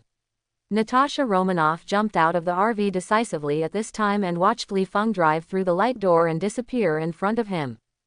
After a long time, Natasha Romanoff took out his phone and called Fury, and said, "Sir, do you have good news?" Li Feng caught it. Natasha Romanoff sorted out his messy clothes, and said, "This is bad news. The good news is that Li Feng doesn't have a wormhole device, but his power." Fury: "Well, at least you don't have to worry about wormholes." Passing through the portal, Li Feng in midair was excited to feel the free-rolling RV, and quickly opened the portal. A portal suddenly appeared in the uninhabited desert area of Kuna Province, Afghanistan. Back on the ground, Li Feng pushed the car door and walked out of the RV. He licked the corners of his mouth with his hands on his knees and licked the corners of his mouth. Li Feng grinned and said, "Cool, exciting, this is called bungee jumping." Although the desert is uninhabited and not suitable for tourism, it is precisely this kind of environment that is suitable for Li Feng to practice his spells. Li Feng secretly determined to become stronger as soon as possible. Besides occasionally driving back to the metropolis to have a good meal and relax, he devoted himself to the study of various dark magics. After more than half a year of pondering and practicing, Li Feng finally mastered a lot of low-end dark magic. As for the high-end, Li Feng said that he only dared to study and dare not practice. After all, the spells in Dobby's mouth have not been sorted out by Ancient One. The low-end spells can be judged whether there are traps based on Li Feng's current reserves of knowledge, but those high-end spells can't tell what traps are hidden. Early in the morning, Li Feng pinched his fingers and calculated, "Today's weather is clear and cloudless, it is a good day for crossing." By the way, I don't know if it was Li Feng's back or Afghanistan. Anyway, in half a year, Li Feng saw dark clouds in the sky and there are only a handful of days, and now Li Feng is thirsty for playing the portal. After taking a bath, I opened a portal to connect the file size of the bowl to the river, otherwise I really couldn't stay in this desert area where water is more expensive than gold. Before crossing, Li Feng must first hide the RV, otherwise the two worlds will go back and forth for a few months, and Li Feng's most valuable item left in the Marvel world, that is, the RV, what should I do if it is stolen? This is also Mordu's gift anyway, it symbolizes the passion of the two. After a long time, Li Feng, who was driving around in the desert, finally found a hidden cave in the hill. Parked the RV, and Li Feng placed a magic circle nearby to shield the mana fluctuations to prevent the holy place magician from being alarmed when the crossing door was opened, which would cause unnecessary trouble. When everything was ready, Li Feng took a deep breath and opened the crossing door.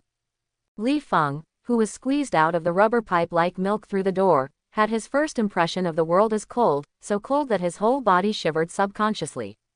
Li Feng tightened his magician robe and observed the dim environment around him. With just a glance, Li Feng confessed to Mordor in his heart, "I said before that you have a character problem. When I crossed with you, I didn't come to a plague-ridden world. Is the back alley where rats crawled all over the street, and now I solemnly apologize to you.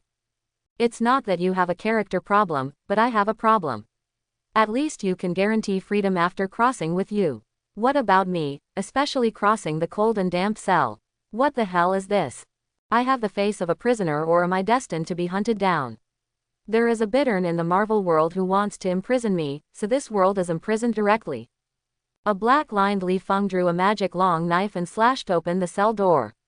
As soon as he walked out of the cell door, Li Feng saw a huge giant in the cell next door, squatting in a corner of the cell and shivering as if the sky was falling to death. Li Feng rolled his eyes around. Except for the dim and humid environment, this is a prison with no guards. He didn't understand what this amazingly tall buddy was afraid of. Isn't it afraid of the dark? Could this be that the legendary strong man has a girlish heart who is afraid of darkness? Out of curiosity about height, Li Feng silently thought of the scene where the two men drew their heights face to face. Probably I only reach the height of each other's chest, so in the eyes of the other party, I am just a little guy with a small bird and a person. Thinking of this, Li Feng shuddered suddenly, because the bird, in his mind nestled in the arms of the giant, it was him. Throwing the hellish fantasy picture out of his mind, Li Feng knocked on the door of the cell with a magic knife, motioned the giant man in the cell to look at him, and asked, "Dude, are you a giant or a dwarf?" Although Li Feng probably guessed that the other party was a giant, considering that the dwarf in the Marvel world was tall and big, he changed the country of dwarf to the country of giants abruptly. This had to make Li Feng have this question. The giant man shrank, looked at Li Feng with both fear and curiosity, and asked, "Are you from the Ministry of Magic?" "The secret room was not open to me. I don't want to stay in Azkaban and let me go." Quote. Perhaps it was excitement or fear. The giant man spoke a little faster, which caused Li Feng, who could only speak American English, to be stunned for a long time before he realized what the other person was saying in English. Ministry of Magic. Is it the government on the mysterious side of this world? Didn't you open the secret room or I opened it? Tell me these are useful. I am not a key member of the Ministry of Magic. Azkaban. This is a bit familiar, I seem to have heard it there. And this spoken language, why does it sound a little awkward? Li Feng scratched his head, pointed at his feet, looked at the bearded but somewhat familiar giant man, and asked, "Which country is this? Also, I think you are pretty stupid. What is your name? Speak it out and listen. Maybe I know you." It's not that Li Feng has never watched the Harry Potter series of movies, but it was all 800 years ago. It would be nice to have an impression of Azkaban. He wanted to hear the words of the giant and thought of it, where? Li Feng hasn't had such a good memory yet. Until, the giant said angrily. "My name is Ruber Hagrid, you can call me Hagrid, sir, this is Azkaban, what are you doing in prison?" Quote. Hagrid looked at Li Feng's eyes with a little puzzlement, saying that Li Feng was a prisoner who was imprisoned in Azkaban, but the other party was wandering around the jail with a long knife in good clothes. Don't hear about any prisoner who can still go to jail with a weapon. It's not like visiting the prisoner. At least the other party didn't find the right person to chat with. Instead, he was chatting with the stranger himself. After hesitation, Hagrid asked, "Are you from the Ministry of Magic?" Hagrid. Li Feng stared at the giant man in front of him, he already knew where it was, Azkaban. Isn't it the magic prison built by the Ministry of Magic in the cold North Sea region in the world of Harry Potter? No wonder it's so cold. Think about what Harry's world has, countless magic, all kinds of magic potion alchemy items, the most important thing is the red-haired Ron, his father. Change to a flying car that can be invisible. If he learns to transform cars, Li Feng will change his RV magic when he returns to the Marvel world. By the way, he will expand the space in the car. For example, use the non-marking curse to change his locker to the size of 2 football fields. Li Feng roamed unscrupulously in the locker, and he was delighted to think about it. He chuckled. Li Feng touched his pocket with a little heart. "Ma Dan, the prerequisite for all of this is that I need to have Jin Jelong in my pocket." Li Feng asked with some trepidation, "Do you know Harry Potter? Does he go to school at Hogwarts?" Li Feng asked, just to figure out what time period it was in which one Harry's story had developed. If Harry was not born yet, he turned his head and left Azkaban. After all, Azkaban has nothing worthy of his nostalgia. Seeing Hagrid nodded and said that he knew Harry Potter, and Harry was still a student, Li Feng only felt that he was in the hot summer. Suddenly, a refreshing energy penetrated from the Tianling guy, and the whole body was cold. It was so refreshing.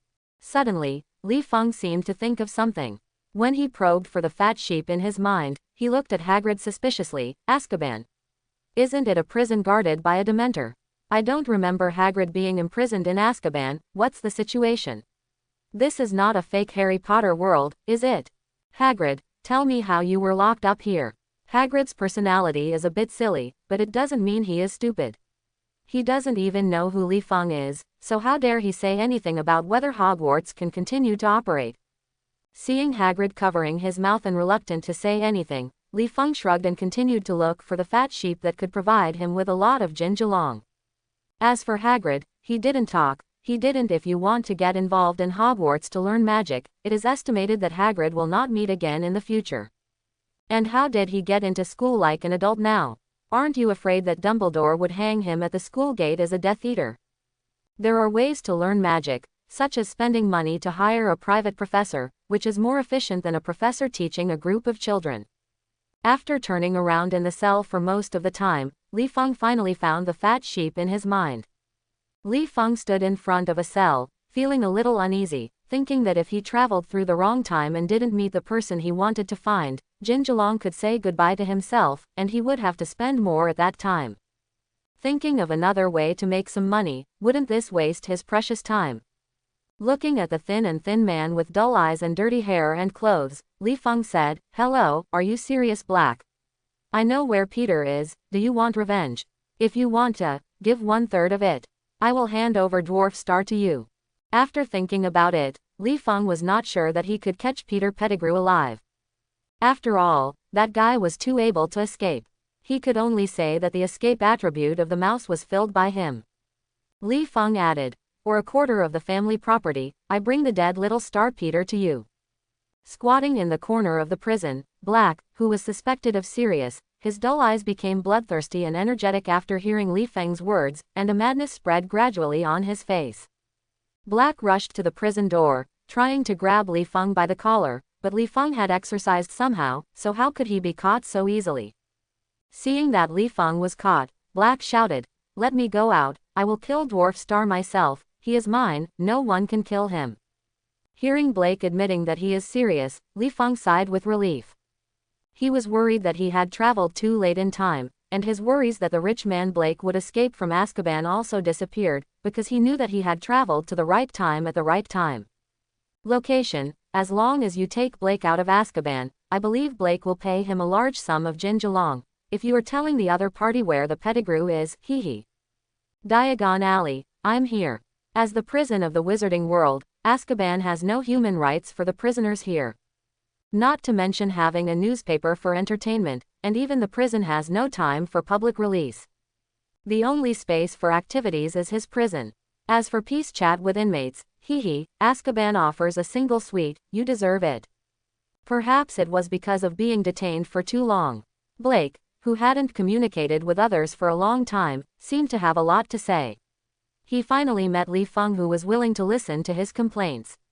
His mouth was like a faucet that couldn't be shut off. He said, "No, stop."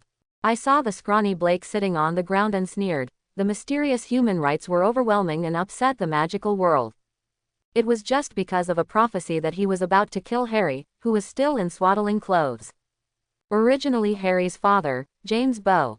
I specially prepared a magic to hide the house so as to avoid the mysterious man's pursuit, but this magical magic requires a secret person. As long as the secret person does not reveal Potter's home, the mysterious man will not find Harry in his life. Quote, "It's a pity that we believed in the wrong person and made the traitor, Dwarf Star, a secret, which led to the mysterious man not only finding Harry's home, but also killing Harry's parents, if it wasn't for Harry's mother, Lily Potter, who used her life to protect Harry and kill him. Mysterious man, Harry now. I only learned after the Harry family was killed that all of this was caused by Pettigrew's betrayal of us to seek refuge with a mysterious person, so I went to find him for revenge alone, but I didn't expect him to blow up half a street with a magic to escape, and I, the Auror who was rushed here, was arrested on the spot. In order to calm the time, the Ministry of Magic detained me in Azkaban without trial. I thought I would never hear the name of Little Dwarf in my life. I thought how good friends we were at the beginning and stayed inseparable all day long. I didn't expect that he would betray us. I was really blind at the beginning. Unexpectedly, after spending 12 years in Azkaban, I suddenly heard news about him," Black said with a twisted face and bloodthirsty eyes. "It's great. I let him escape last time. This time, I will definitely do it myself. Kill him." When Li Feng, who was quietly standing his ears in the audience, knew that Blake, who was backing the Dwarf Star, had been in Azkaban for 12 years, he thought silently. In other words, Harry is 12 years old and is 2 years old from Hogwarts. Student. Scratching his head, Li Feng recalled Harry's plot. I won't say the first is the Philosopher's Stone. Time has passed. I was talking about the Broken Stone and it's no match for me, whether it's Dumbledore or Nicole LeMay. Can easily slap me. Now is the time for the second basilisk, as if I am not good for it nor can I fight it, unless the blind basilisk, after all, the eyes are too disgusting, stare at everyone die. Mr. Black, it's the same sentence. As long as you pay me, I will help you open the prison door and let you out, and take you back to London safely. Definitely, if you pay more, I will tell you, little dwarf. It's not impossible to negotiate anywhere. How? I definitely want to leave here, but... Blake looked out the window with interest to estimate the time, then pointed to the direction of the prison entrance and said, "It's time for dinner. If you can resist the Dementors, we are talking about compensation." Dementor. Li Feng smiled. The Dementor is the best guardian for Azkaban, but for me, it's just a guinea pig lying on the test bench. Turning his head to think about it, Li Feng added, "It should be said that all creatures with distorted minds will behave like pets in front of me." As soon as Li Feng's words fell, Black seemed to feel something, curled up on the ground and shivered. As for Li Feng, he felt the chill that accompanied the Dementor before he saw the Dementor appear. I have to say that if the Dementor can control his own desires, he must rely on his own coldness in the hot summer. Will be popular. At the same time, Li Feng also heard someone talking. No, to be precise, there was an undead speaking, because the language Li Feng heard was the undead language he only used when talking to a corpse. Li Feng, who had just taken out a wooden box, followed the voice of the undead words and looked towards the prison entrance. He saw two Dementors with ragged cloaks floating in the air, all of them rotting in water, and Li Feng listened. The undead words that arrived were from one of the Dementors. Although the Dementors can't see Li Feng without eyes, they can rely on smell and emotion to make sure that they are standing in front of a prisoner. Although the two Dementors are a little curious about why a prisoner they don't know came to the prison, they are good children who are not picky eaters. As long as the people staying in Azkaban are their food. Thinking of this, a Dementor who was starving in Li Feng's eyes rushed towards him while still muttering, "Food." Li Feng, who opened his Dharma eye, looked at the Dementor curiously, and said to Black with his lips, "Dementors are talking about the undead, are they a kind of undead creatures? Dude, do you have the Encyclopedia of Undead Encyclopedias? Help me find out what species this is." After finishing speaking, Li Feng murmured silently in his heart, "And your spirit body, I don't know how to describe it well, saying that the spirit body is broken into pieces, and it is not accurate to put it back with glue. It's so messy, no wonder you guys. The brain is sick." Seeing a Dementor rushing towards him, Li Feng mobilized his mana and asked Blake with a smile, "I heard that you can only prevent the Dementors from attacking, but cannot kill them." While talking, a Dementor stretched out its crusted palm and floated to Li Feng's side, preparing to have a full meal, but before the Dementor touched Li Feng's spell-containing palm slapped on the Dementor. In Blake's incredible eyes, the Dementor who was photographed by Li Feng suddenly stayed there motionless. Li Feng's eyes were full of disdain. He rubbed his cold palm because he was too close to the Dementor, and muttered silently, "I can't shoot the spirit body of a living person for the time being, but you are such a piecemeal, can't I make a spirit body like that?" The other Dementor seemed to be surprised that someone could kill his companions tenderly, but he had only a little brain capacity to think about what to do, and was driven away by the desire to smoke, and rushed towards Li Feng. Now that the spirit spell has been experimented, Li Feng definitely plans to use another method to kill the Dementor, not only experimenting with the spell on Thea Solomon's key, but also letting Black know that he is not a fuel-efficient lamp. Before the Dementor approached, Li Feng stretched out his finger to the opponent, spit out gently, "Purification." Blake stared blankly at Li Feng's fingertips shooting a white light, lacing precisely on the Dementor, and the Dementor who had tortured him for 12 years was like a snowman put into a boiling oil pan, and was instantly corroded by the white light into slag. Li Feng retracted his finger and put it to his mouth, blowing lightly towards his fingertips as if a cowboy was shooting a prey. He turned his head and said to the dumbfounded Black, "I have always had a question. The Dementors can feel the other party. The inner pain and sorrow, etc., the more pain they like, the more they like it, but the problem is that they clearly smell pain, and smoking is indeed happiness and courage. What's wrong with this? Isn't it supposed to feel pain and sorrow, sucking pain and sadness? Or feel happy, sucking happiness. In case someone feels that he is a tragic life, there is only pain in his heart, and the Dementor also feels his pain, but can't breathe after smoking for a long time. What should I do if I am happy? Will the Dementor be autistic? Black only felt that his brain hurts. His attention was focused on the Dementor who was slapped by Li Feng's palm. He didn't pay attention to what Li Feng was saying. He only knew the Dementor who was still staying in place, and like those who have been sucked by the Dementor's kiss with the Dementor's kiss, their souls are lost, only the brain and heart are still working, but they no longer have self-awareness, no memories, and there is no hope of recovery, just an empty body. This is more terrifying than killing the Dementor. Black realized that if Li Feng wanted, he could make hundreds of people who had been kissed by the Dementor's kiss. If this magic was spreading going out, especially after being known by a mysterious person, can cause even greater disasters. Li Feng saw something in Blake's horrified eyes, and said with a smile, "It's not as horrible as you think, and this spell is also effective for Dementors with defective spirits. It's like I shot your spirits out of the flesh, but wouldn't you return to the flesh by yourself?" Pointing to the stupefied Dementor, Li Feng continued, "Simply put, the Dementor's spirit body is like a road idiot. Once he leaves the body, he doesn't know the way back to the body. Maybe he only has it. The brain capacity doesn't understand that he actually has no physical body anymore." Spirit body. What is that? Black pointed to the prison entrance and said, "Does your spell kill Dementors one by one, or do they come in pieces?" Azkaban is regarded as a lair by Dementors. The number of ghosts is staggering.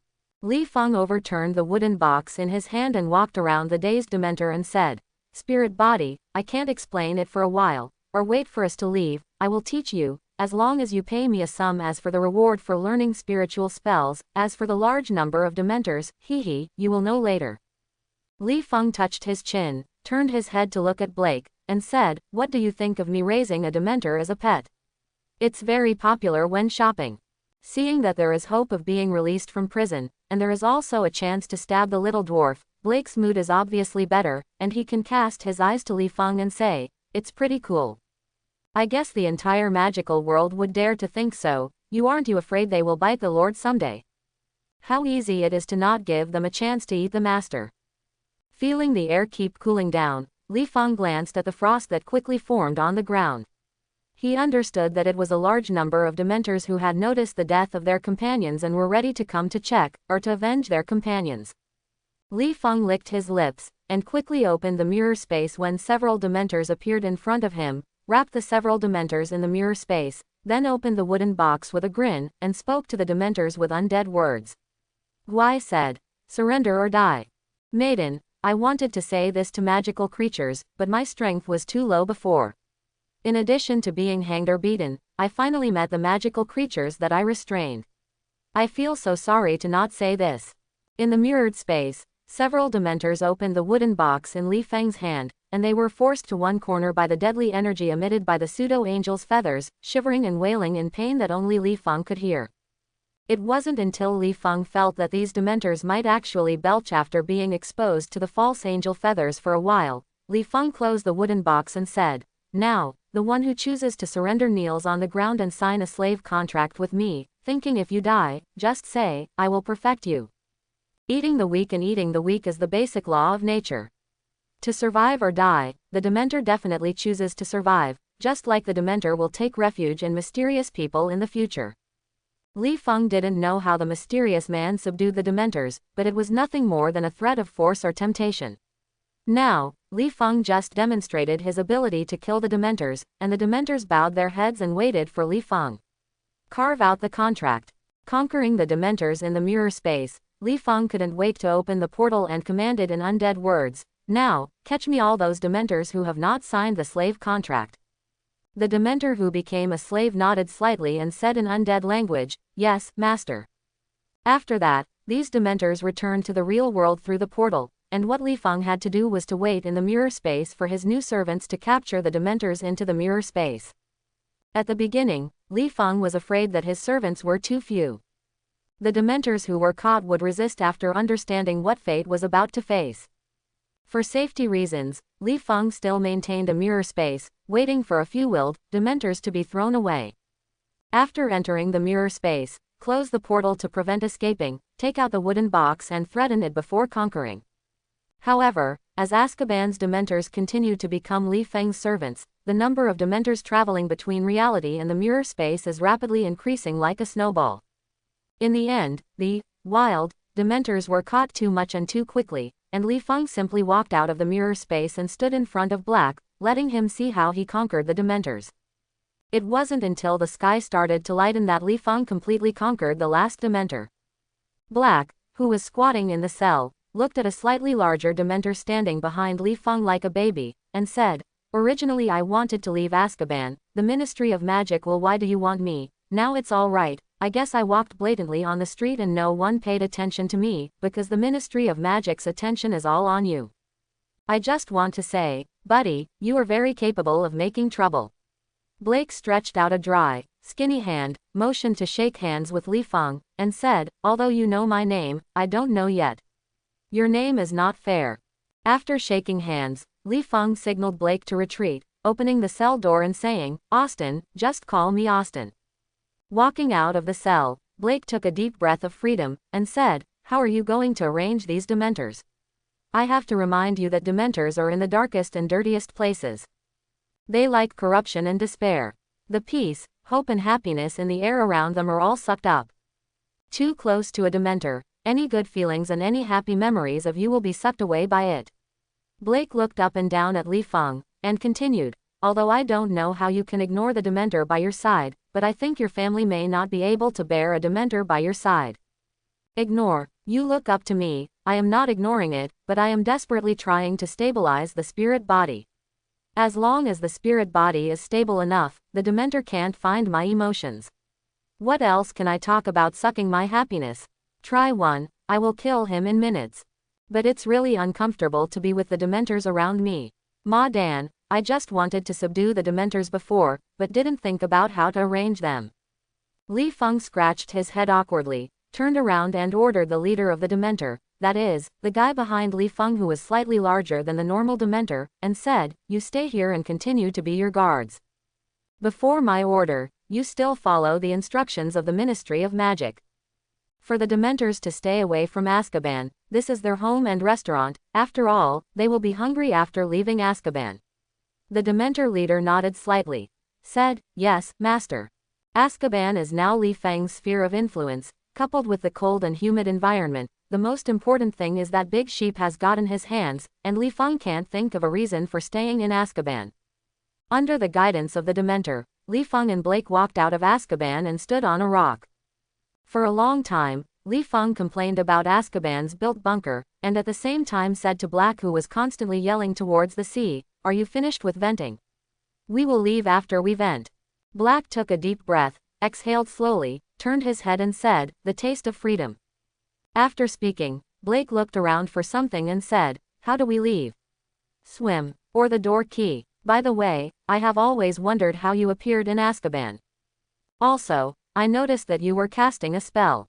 I didn't use a magic wand, but I can feel that your physical magic is actually not much." Li Feng thinks that Black may not have been chatting with him for many years, and he has been suffocated. Now he has finally found himself to chat, and he is ready to say all the words he has held in Azkaban for 12 years. Pulling out his ears, Li Feng motioned to Black to shut up and asked, "Which way is London?" Blake was stunned. After pointing the direction, he asked curiously, "Why are you asking the direction?" As soon as Blake's voice fell, Li Feng had already opened a portal.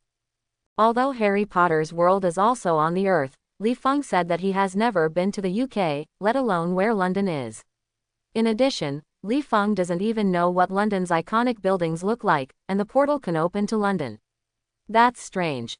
So now, Li Feng chose the most exciting method of transmission and opened the portal to the sky along his gaze.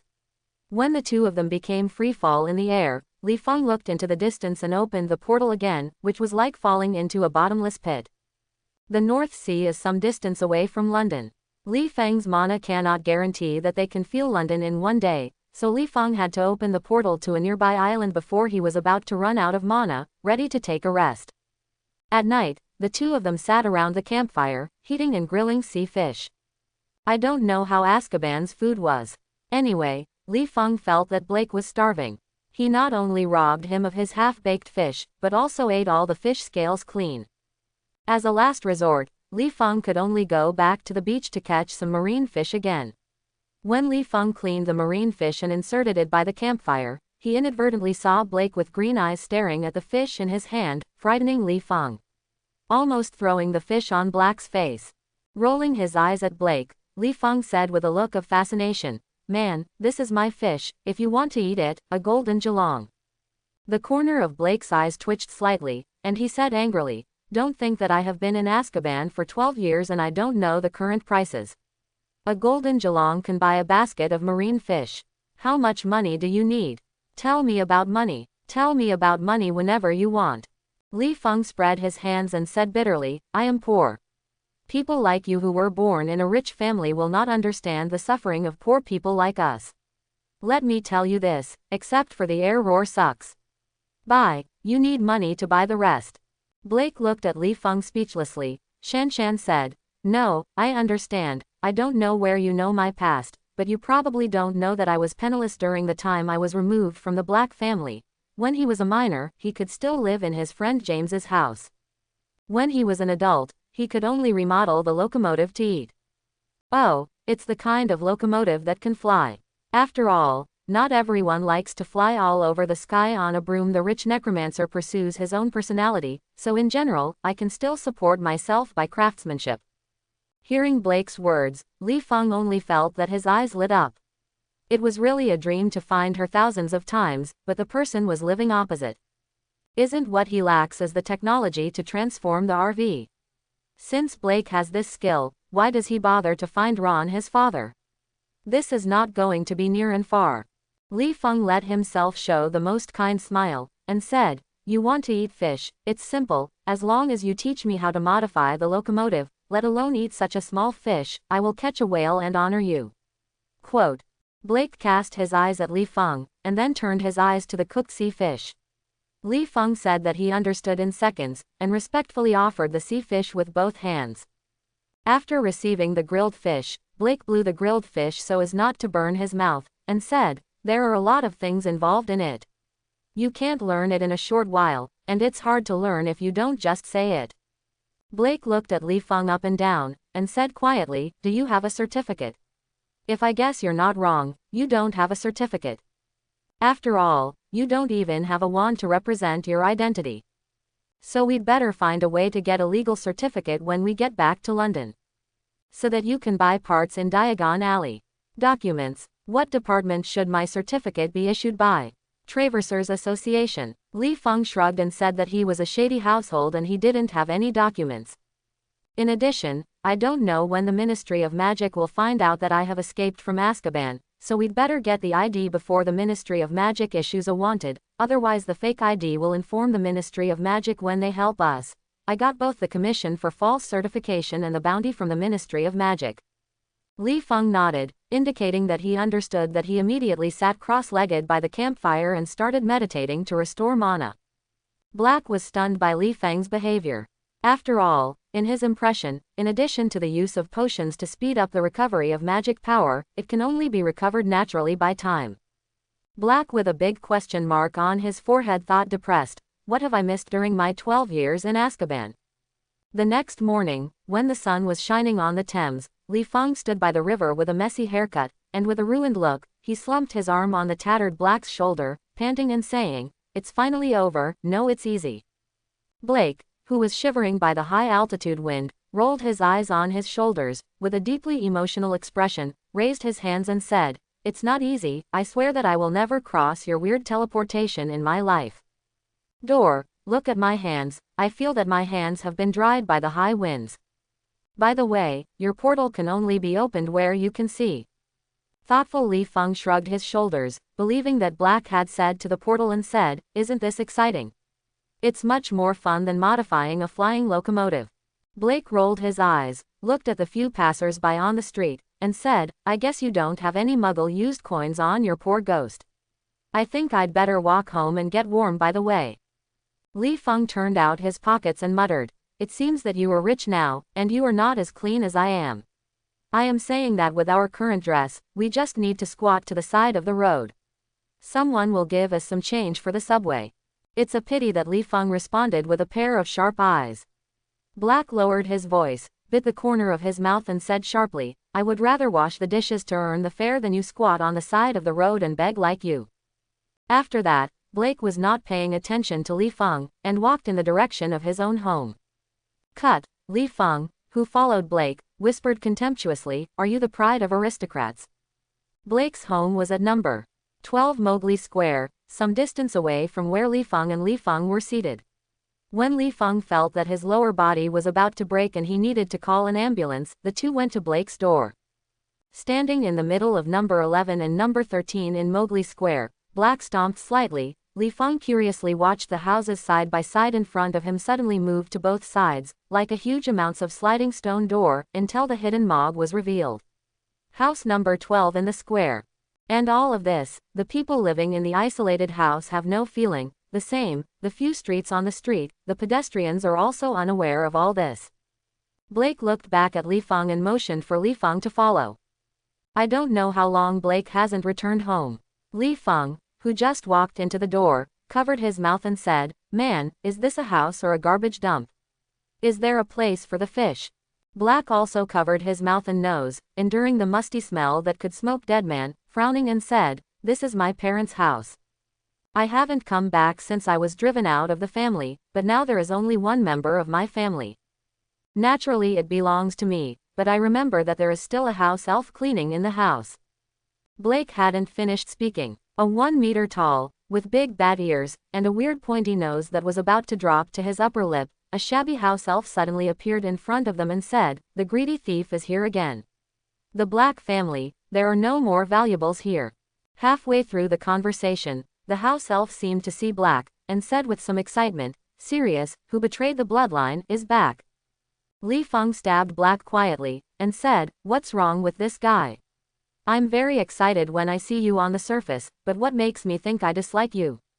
Ignoring Li Feng's words, Black frowned and lowered his head and asked, creature, you said there were many thieves here. Where is the secret basement of the family? Has it been visited by thieves? Little master. Creature lowered his head humbly and replied, the basement is protected by magic, and outsiders cannot enter. Then Creature said as if talking to himself, Sirius came back with mudblood. I want to tell the mistress. After speaking, Creature turned and left on his own. Li Feng scratched his head and asked in a low voice, your elf is really a personality, a proper neurotic elf. Creature was like this when I was a kid. He always made me feel bad instantly. Black with a little helpless face motioned to Li Feng to follow behind him, and said, under normal circumstances, no family would take all the property. Put it at Gringotts Bank. Even if the goblins who manage Gringotts blow the bank's security to the dragon's collective siege, they will not be able to enter the bank's treasury. You must know that the group of goblins is more greedy than you think, so each family will secretly build the secret room where Jinjalong or treasures are stored. Now come with me to get your reward. As soon as they walked into a dilapidated room, Black and Li Feng suddenly heard the voice of a woman cursing frantically outside the door.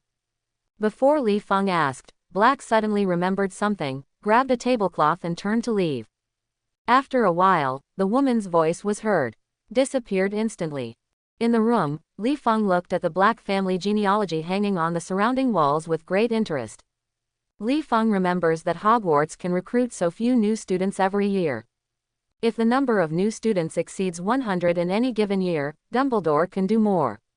Fireworks celebrated last day. This also shows from the side that the number of necromancers in the entire United Kingdom is pitiful, and there are many necromancers like Black's parents who firmly support the theory of descent. In order to ensure the purity of the necromancer bloodline, these people are basically married, which leads to most necromancers. Families are actually relatives. Anyway, Li Feng looked at the genealogy on the wall and felt very messy and interesting. He secretly thought that one day Blake would meet a baby who had not been weaned, and when he chatted with the baby's parents, everyone opened the genealogy and took a look. This baby is Black's second uncle, so funny. Definitely, Li Feng also noticed the subtle magical fluctuations in the genealogy. After a while, Black, who returned to the room with an oil lamp, stood in front of the genealogy list, bit his fingertips and gently smeared the names of the ancestors of the Black family. On the wall, the letters that dazzled Li Feng quickly formed an arch. As Blake pushed open the arch, a downward staircase appeared in front of Li Feng. Blake handed the oil lamp to Li Feng and said, "Don't worry, there are no traps on the stairs leading to the basement. The Jin Zilong you want is in it. You can take it out depending on whether your pocket is big enough." Li Feng took the oil lamp, the corner of his mouth was slightly tilted and said, "What if I take it all out?" Blake shrugged and said, "Take it all. I don't care about the money." "I hope you won't regret saying this," Li Feng said as he walked into the arch and stood on the steps. "Can you give me the food? I'm exhausted in a hurry these days." Blake, who had no excuse to leave, grinned and said, "Definitely, but I have to close the arch first to prevent sudden intrusions, such as the thief in Creature's mouth." After speaking, Blake gently brushed the arches, and Li Feng, who was standing on the steps smiling, looked at the arches that disappeared behind him. His expression gradually solidified and converged. Touching his chin, Li Feng showed a disdainful expression and said to himself, "If I remember correctly, you staying in Azkaban in the original book, when you saw Pettigrew appearing as a Hogwarts student pet, in order to protect Harry, but desperate to escape from Azkaban, you can see how much you hate Pettigrew and how worried you are for Harry. And in the past few days with me, you seem to have forgotten to ask about the whereabouts of the little dwarf, and you are only curious about the strange spells I cast but don't ask. Do you not believe that I know the whereabouts of the little dwarf, or do you not trust me? Do I have another plan to take you away from Azkaban? It's a pity, I'm really only interested in your Jin Zilong. I'm talking, do you really think that the portal can only be opened as far as you can see? Stupid, when you called for support, I found that I disappeared in the basement. My expression must be wonderful." After a while, Li Feng walked to the basement along the dusty wooden stairs. Set it as the basement, but the area is almost the same as the small square, enough for hundreds of ants to line up in neat lines to dance the square here. Moreover, there are not only various compartments around the square, but also targets for practicing spells. Li Feng casually pushed open a compartment door, and saw a few shelves erected in the compartment with various magical items on them. With Li Feng's current knowledge, he couldn't determine whether there was any danger in picking up these items. He glanced at it. Then he pushed the door of the compartment next door straight. Compared with magic items, the books on the shelves in this compartment caused Li Feng to drool with a serious lack of magic knowledge. In the end, Li Feng, who could not stand the temptation, drew out a long knife and stabbed the books. For a long time, Li Feng, who did not expect the various traps to appear, simply picked up a book with a long knife, took out the compartment and placed it on the ground. After thinking about it, Li Feng opened the mirror space and opened the page with the long knife. At a glance, Li Feng felt that his brain was buzzing, not because this book has magic traps, but, this is the United Kingdom. Although American language and text are born out of English, they can communicate between spoken languages, but many of them describe the text. In fact, it is different.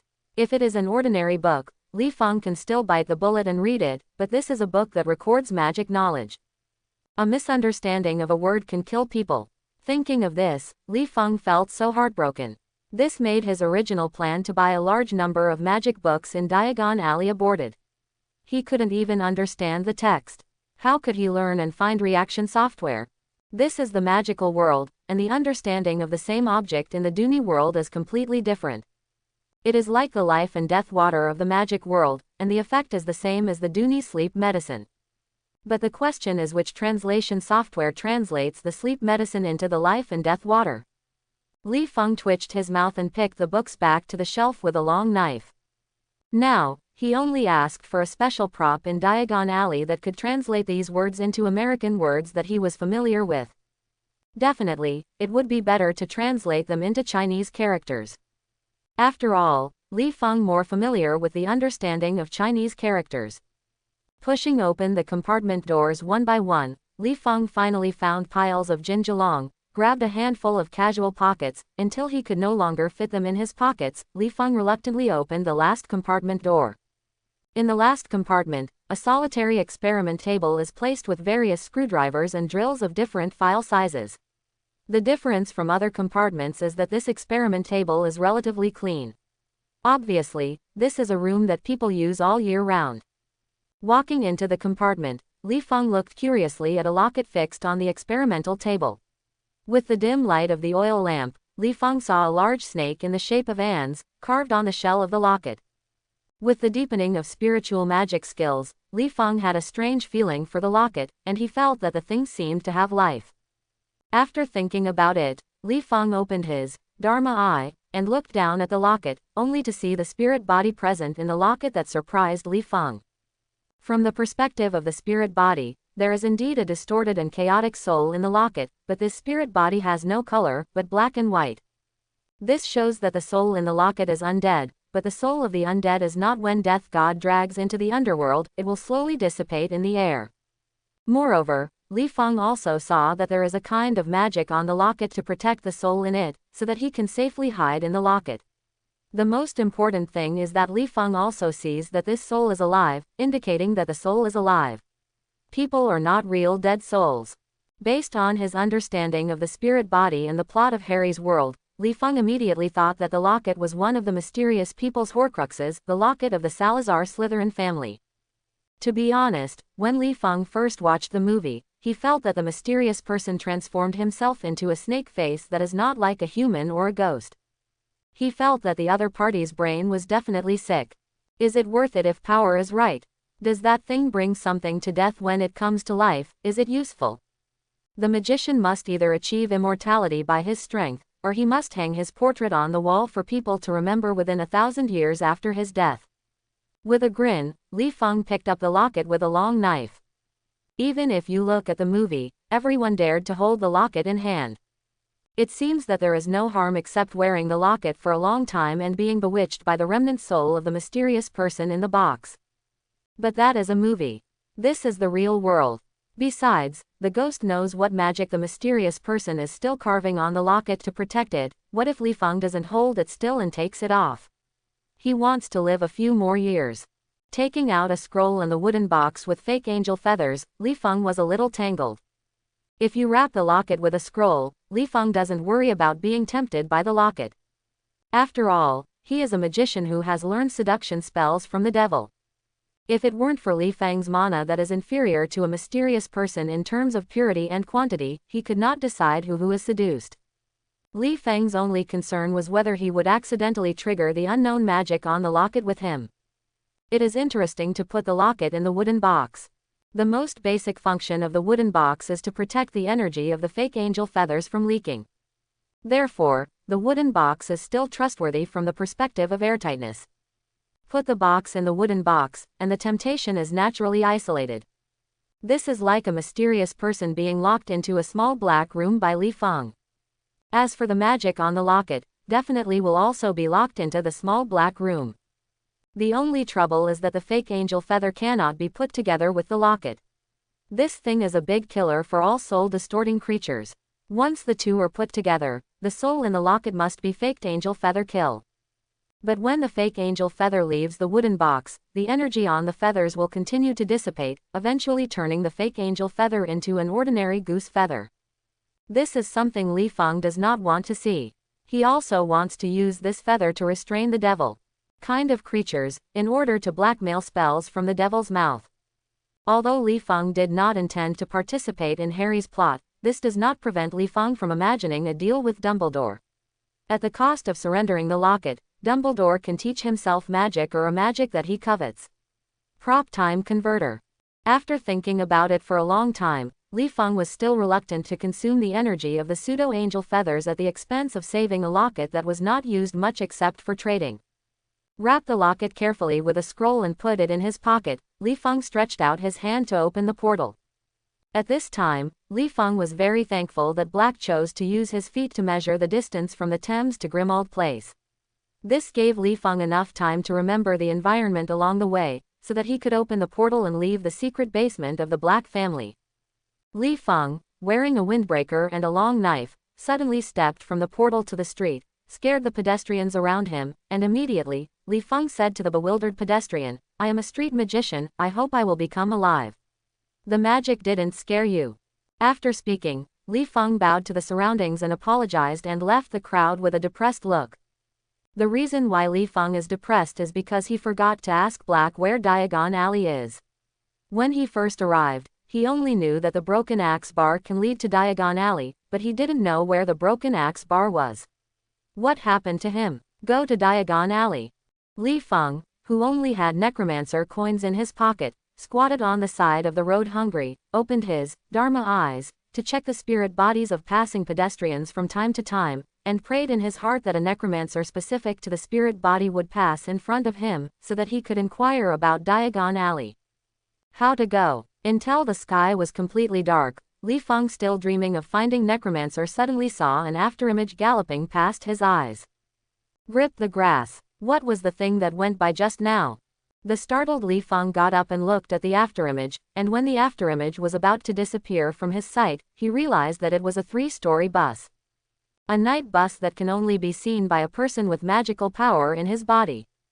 Knowing what he saw, Li Feng stretched out his hand and opened the portal to the front of the bus with joy. He couldn't help but vomit. This is the speed that the bus should have. This is simply the plane flying at a low altitude. Crossing the portal, Li Feng beckoned to stop at the speeding bus.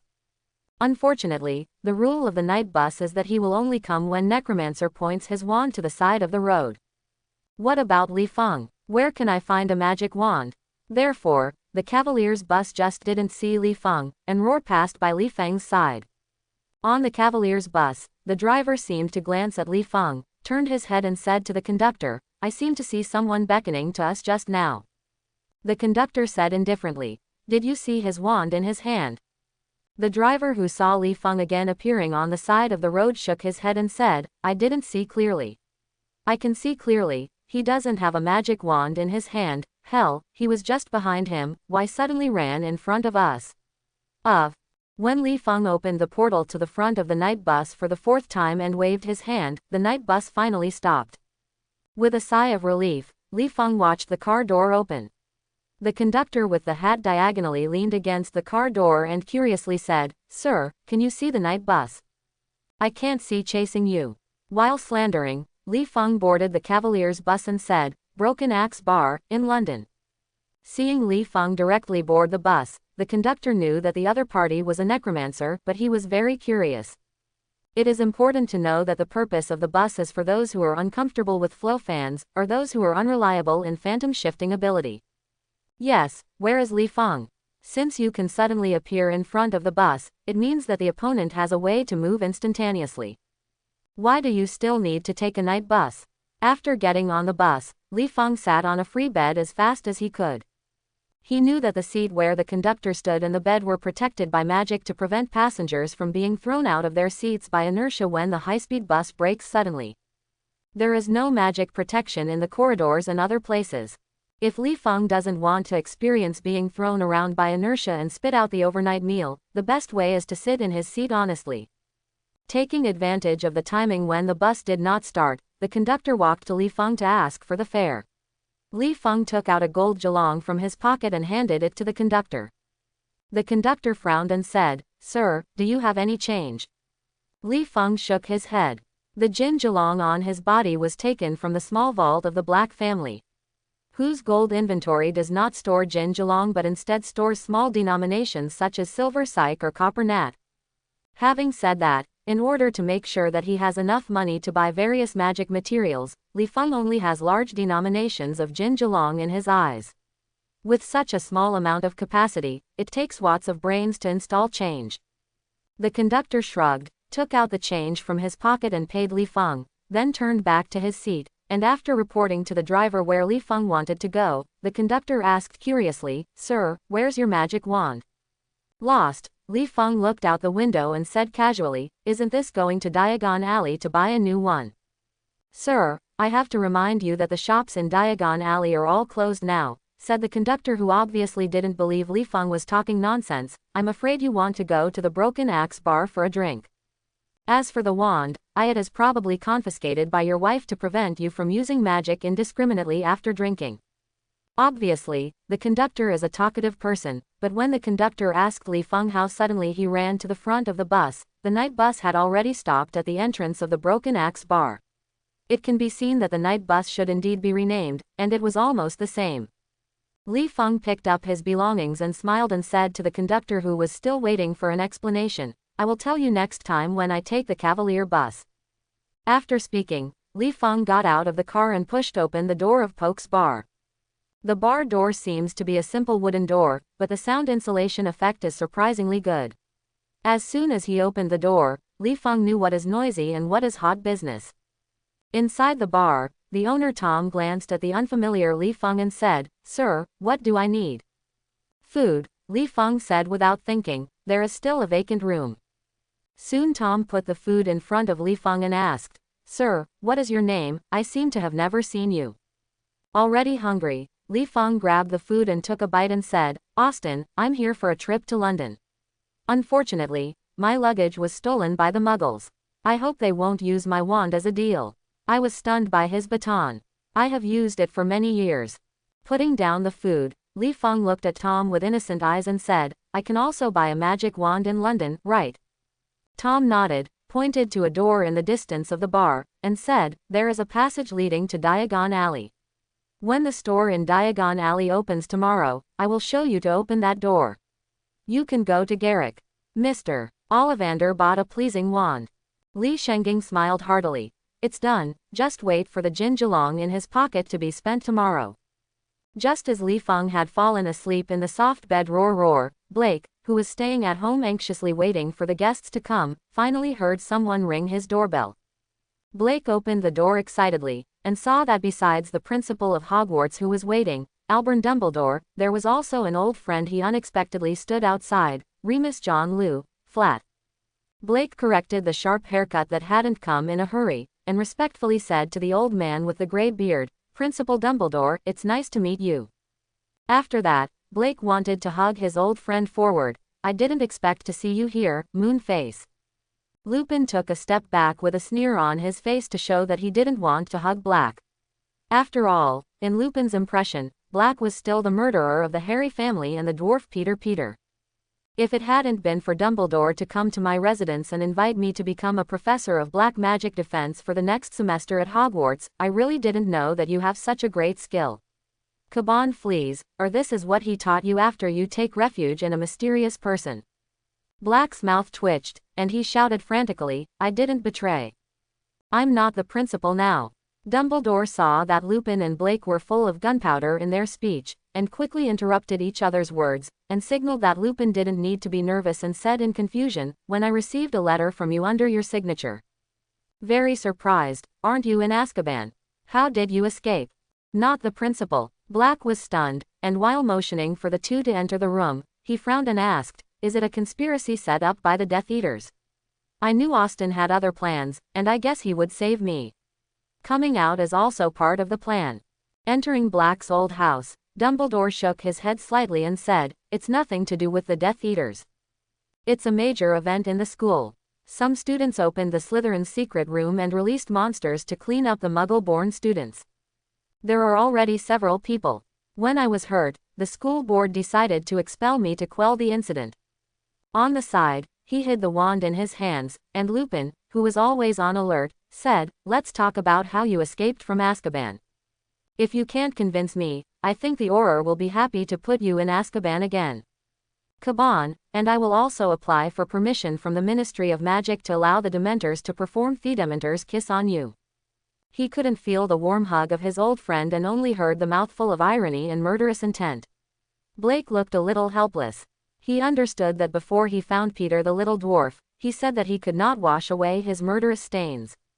Hearing Lupin talking about the Dementor, Blake remembered why he was looking for Dumbledore and hurriedly said, "I saw a Chinese man named Austin subdue the Dementor in Azkaban. Now the Dementor still obeys the instructions of the Ministry of Magic on the surface, but has actually become Austin's servant." Under the guidance of Blake, the three people walked into the room with the genealogy of Blake, pointed to the genealogy and said, "I am worried that Austin is a Death Eater, and when he saw that he wanted to take me out of Azkaban, he pretended to be agree to all his requirements. When he and I return to the old house, I will take the opportunity to detain him in a secret basement and notify you to come." Dumbledore nodded slightly, signaled that he knew it, and looked at the genealogy on the wall with interest, and said, "There is a magical magic on it. If it weren't for your reminder, I might not have noticed these hidden on the wall. Was the magic of Harry a variant of Theur's loyalty curse, that Harry's parents used to protect the location of his home?" Dumbledore could see the secrets of the genealogy at a glance, and Blake was not surprised. After all, Dumbledore was the most powerful necromancer in the magic world in a century. Blake smiled and said, "Only those who write their names on the genealogy are qualified to use their own blood to open the door to the secret room hidden behind the wall, but the shortcomings are also obvious. It only recognizes blood but not people, as long as someone gets it. With my blood, he can still open the secret basement of the Black family. In addition, the house elves and descendants who built the basement can also enter." Dumbledore shifted his gaze from the genealogy to Black, and said, "Tell us about Austin." Blake lowered his head for a moment and thought. After finishing the sentence, he said, "Austin suddenly appeared in Azkaban. At the beginning, he looked for me like a wealthy fan in Azkaban, telling me to hide from the little dwarf. The news of where was the reason for me to spend money to buy, but when I found me it happened to be the time when the Dementors were eating, and there was confusion in my mind at the time, so I didn't ask much where the little dwarf was. Originally, when the Dementor came in, I thought he would escape alone. After all, no one wants to get close to the Dementor, but..." Black continued, with some confusion and horror in his eyes, "In the beginning, I just seeing him cast 2 spells, one to kill the Dementor on the spot, and the other to give the Dementor a Dementor's kiss. Finally, he was in front of me forcibly cast spells on all Dementors, turning the Dementors into his pets." At the end, Blake said with some confusion and horror, "I found that his magic power is very small compared to adults, but he never used a magic wand when casting spells. Some spells only have a few simple gestures to silently cast spells. In the magic world, being able to perform silent spellcasting is already great, and achieving magical wandless spellcasting is even more of a leader in the magical world." For this, Blake was puzzled and confused. Lupin only thinks that Black must have been sucked away by the Dementors' too much happiness. He is crazy. Even making up a story is full of holes. When will people with less magic power dare to face the Dementors, let alone kill them? It's a Dementor, you know, there is no record of a Dementor being killed in the magic world. But Dumbledore thought more and said, "Are you sure he told you about Peter Pettigrew?" Seeing Black nodded affirmatively, Dumbledore smiled and said, "Except for Austin's subduing of the Dementors, the news of Pettigrew appears. Is this the reason you are asking me for help? If all of this is true, then it means that we have wronged you. After I find Dwarf, I will apologize to you. Now I will open the basement entrance and let me have a good chat with this Austin." Opening the basement entrance, Dumbledore just wanted to walk into the arch, and Lupin on the side said, "Professor Dumbledore, let Black go first." Blake looked at Lupin in a daze, and said with a face of self-deprecation, "You still don't believe me, don't I even have a wand now? What is the difference between a necromancer without a wand and a muggle? With Dumbledore's strength, should I be afraid of my trap? Do you look down on Dumbledore or look me up?" Lupin wouldn't let his guard down just because Blake didn't have a magic wand. He sneered and said, "Did you get the trust of James and Lily in the same way? It's a pity that you sold them to mysterious people in a blink of an eye. Can you sleep peacefully at night? Or your conscience was eaten by a dog? Oh, sorry, your animagus is a dog. You might have become a wolf-hearted villain long ago." Blake panted quickly, and finally after a few deep roar inhalations, he looked at Lupin calmly, shook his head and expressed disappointment with his old friend, and turned and walked into the archway, saying, "It should have been early just the little dwarf of death, I'm explaining it to you."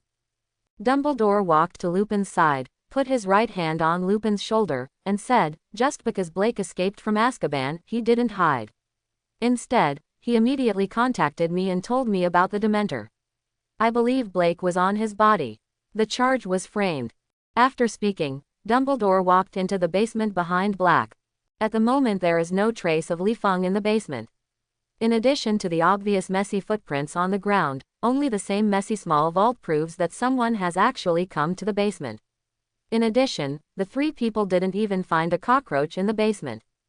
Lupin glanced around, looked at Black with a sarcasm, and motioned to the other party to explain, "What is meant by Austin being held in the basement? Are you holding a mass of air named Austin?"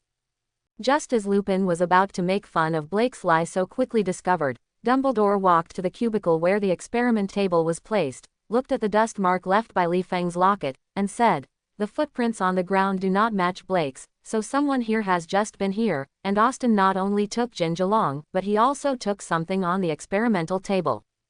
As if thinking of something, Dumbledore squinted his eyes, pointed to the old House of Black, and said, "Mr. Black, you said you think Austin took you away from Azkaban because of another plan, so can he guess? Will you return here after you leave Azkaban?" Blake walked to the experiment table, touched the experiment table and said, "This is the only hiding place I can think of to escape the hunt of the Ministry of Magic." "Professor, are you saying that Austin's goal is something on the experiment table?" Dumbledore nodded slightly and said, "If he really has another picture, do you know what he took?" Blake shook his head and said, "I have forgotten how many years I haven't returned to the old house. I don't know what is left in the old house, but I think someone knows." After speaking, Blake shouted, "Creature, come out." As soon as he finished speaking, Creature appeared in front of Black in an instant, and said respectfully, "What's the command of the Little Master?" "I live to serve the Black family." After speaking, Creature lowered his head, as if no one was around. One side said to himself, "The dirty British stepped on the dirty carpet again." Blair was no stranger to Creature's neuroticism, pointing to the experimental table and saying, "Tell me what was originally on the experimental table." Originally, Creature realized what, and hurriedly jumped to the test table to take a look, and said with a weeping voice, "Thief, Creature hasn't destroyed it yet, let down the master. I hope everyone will support it and subscribe more."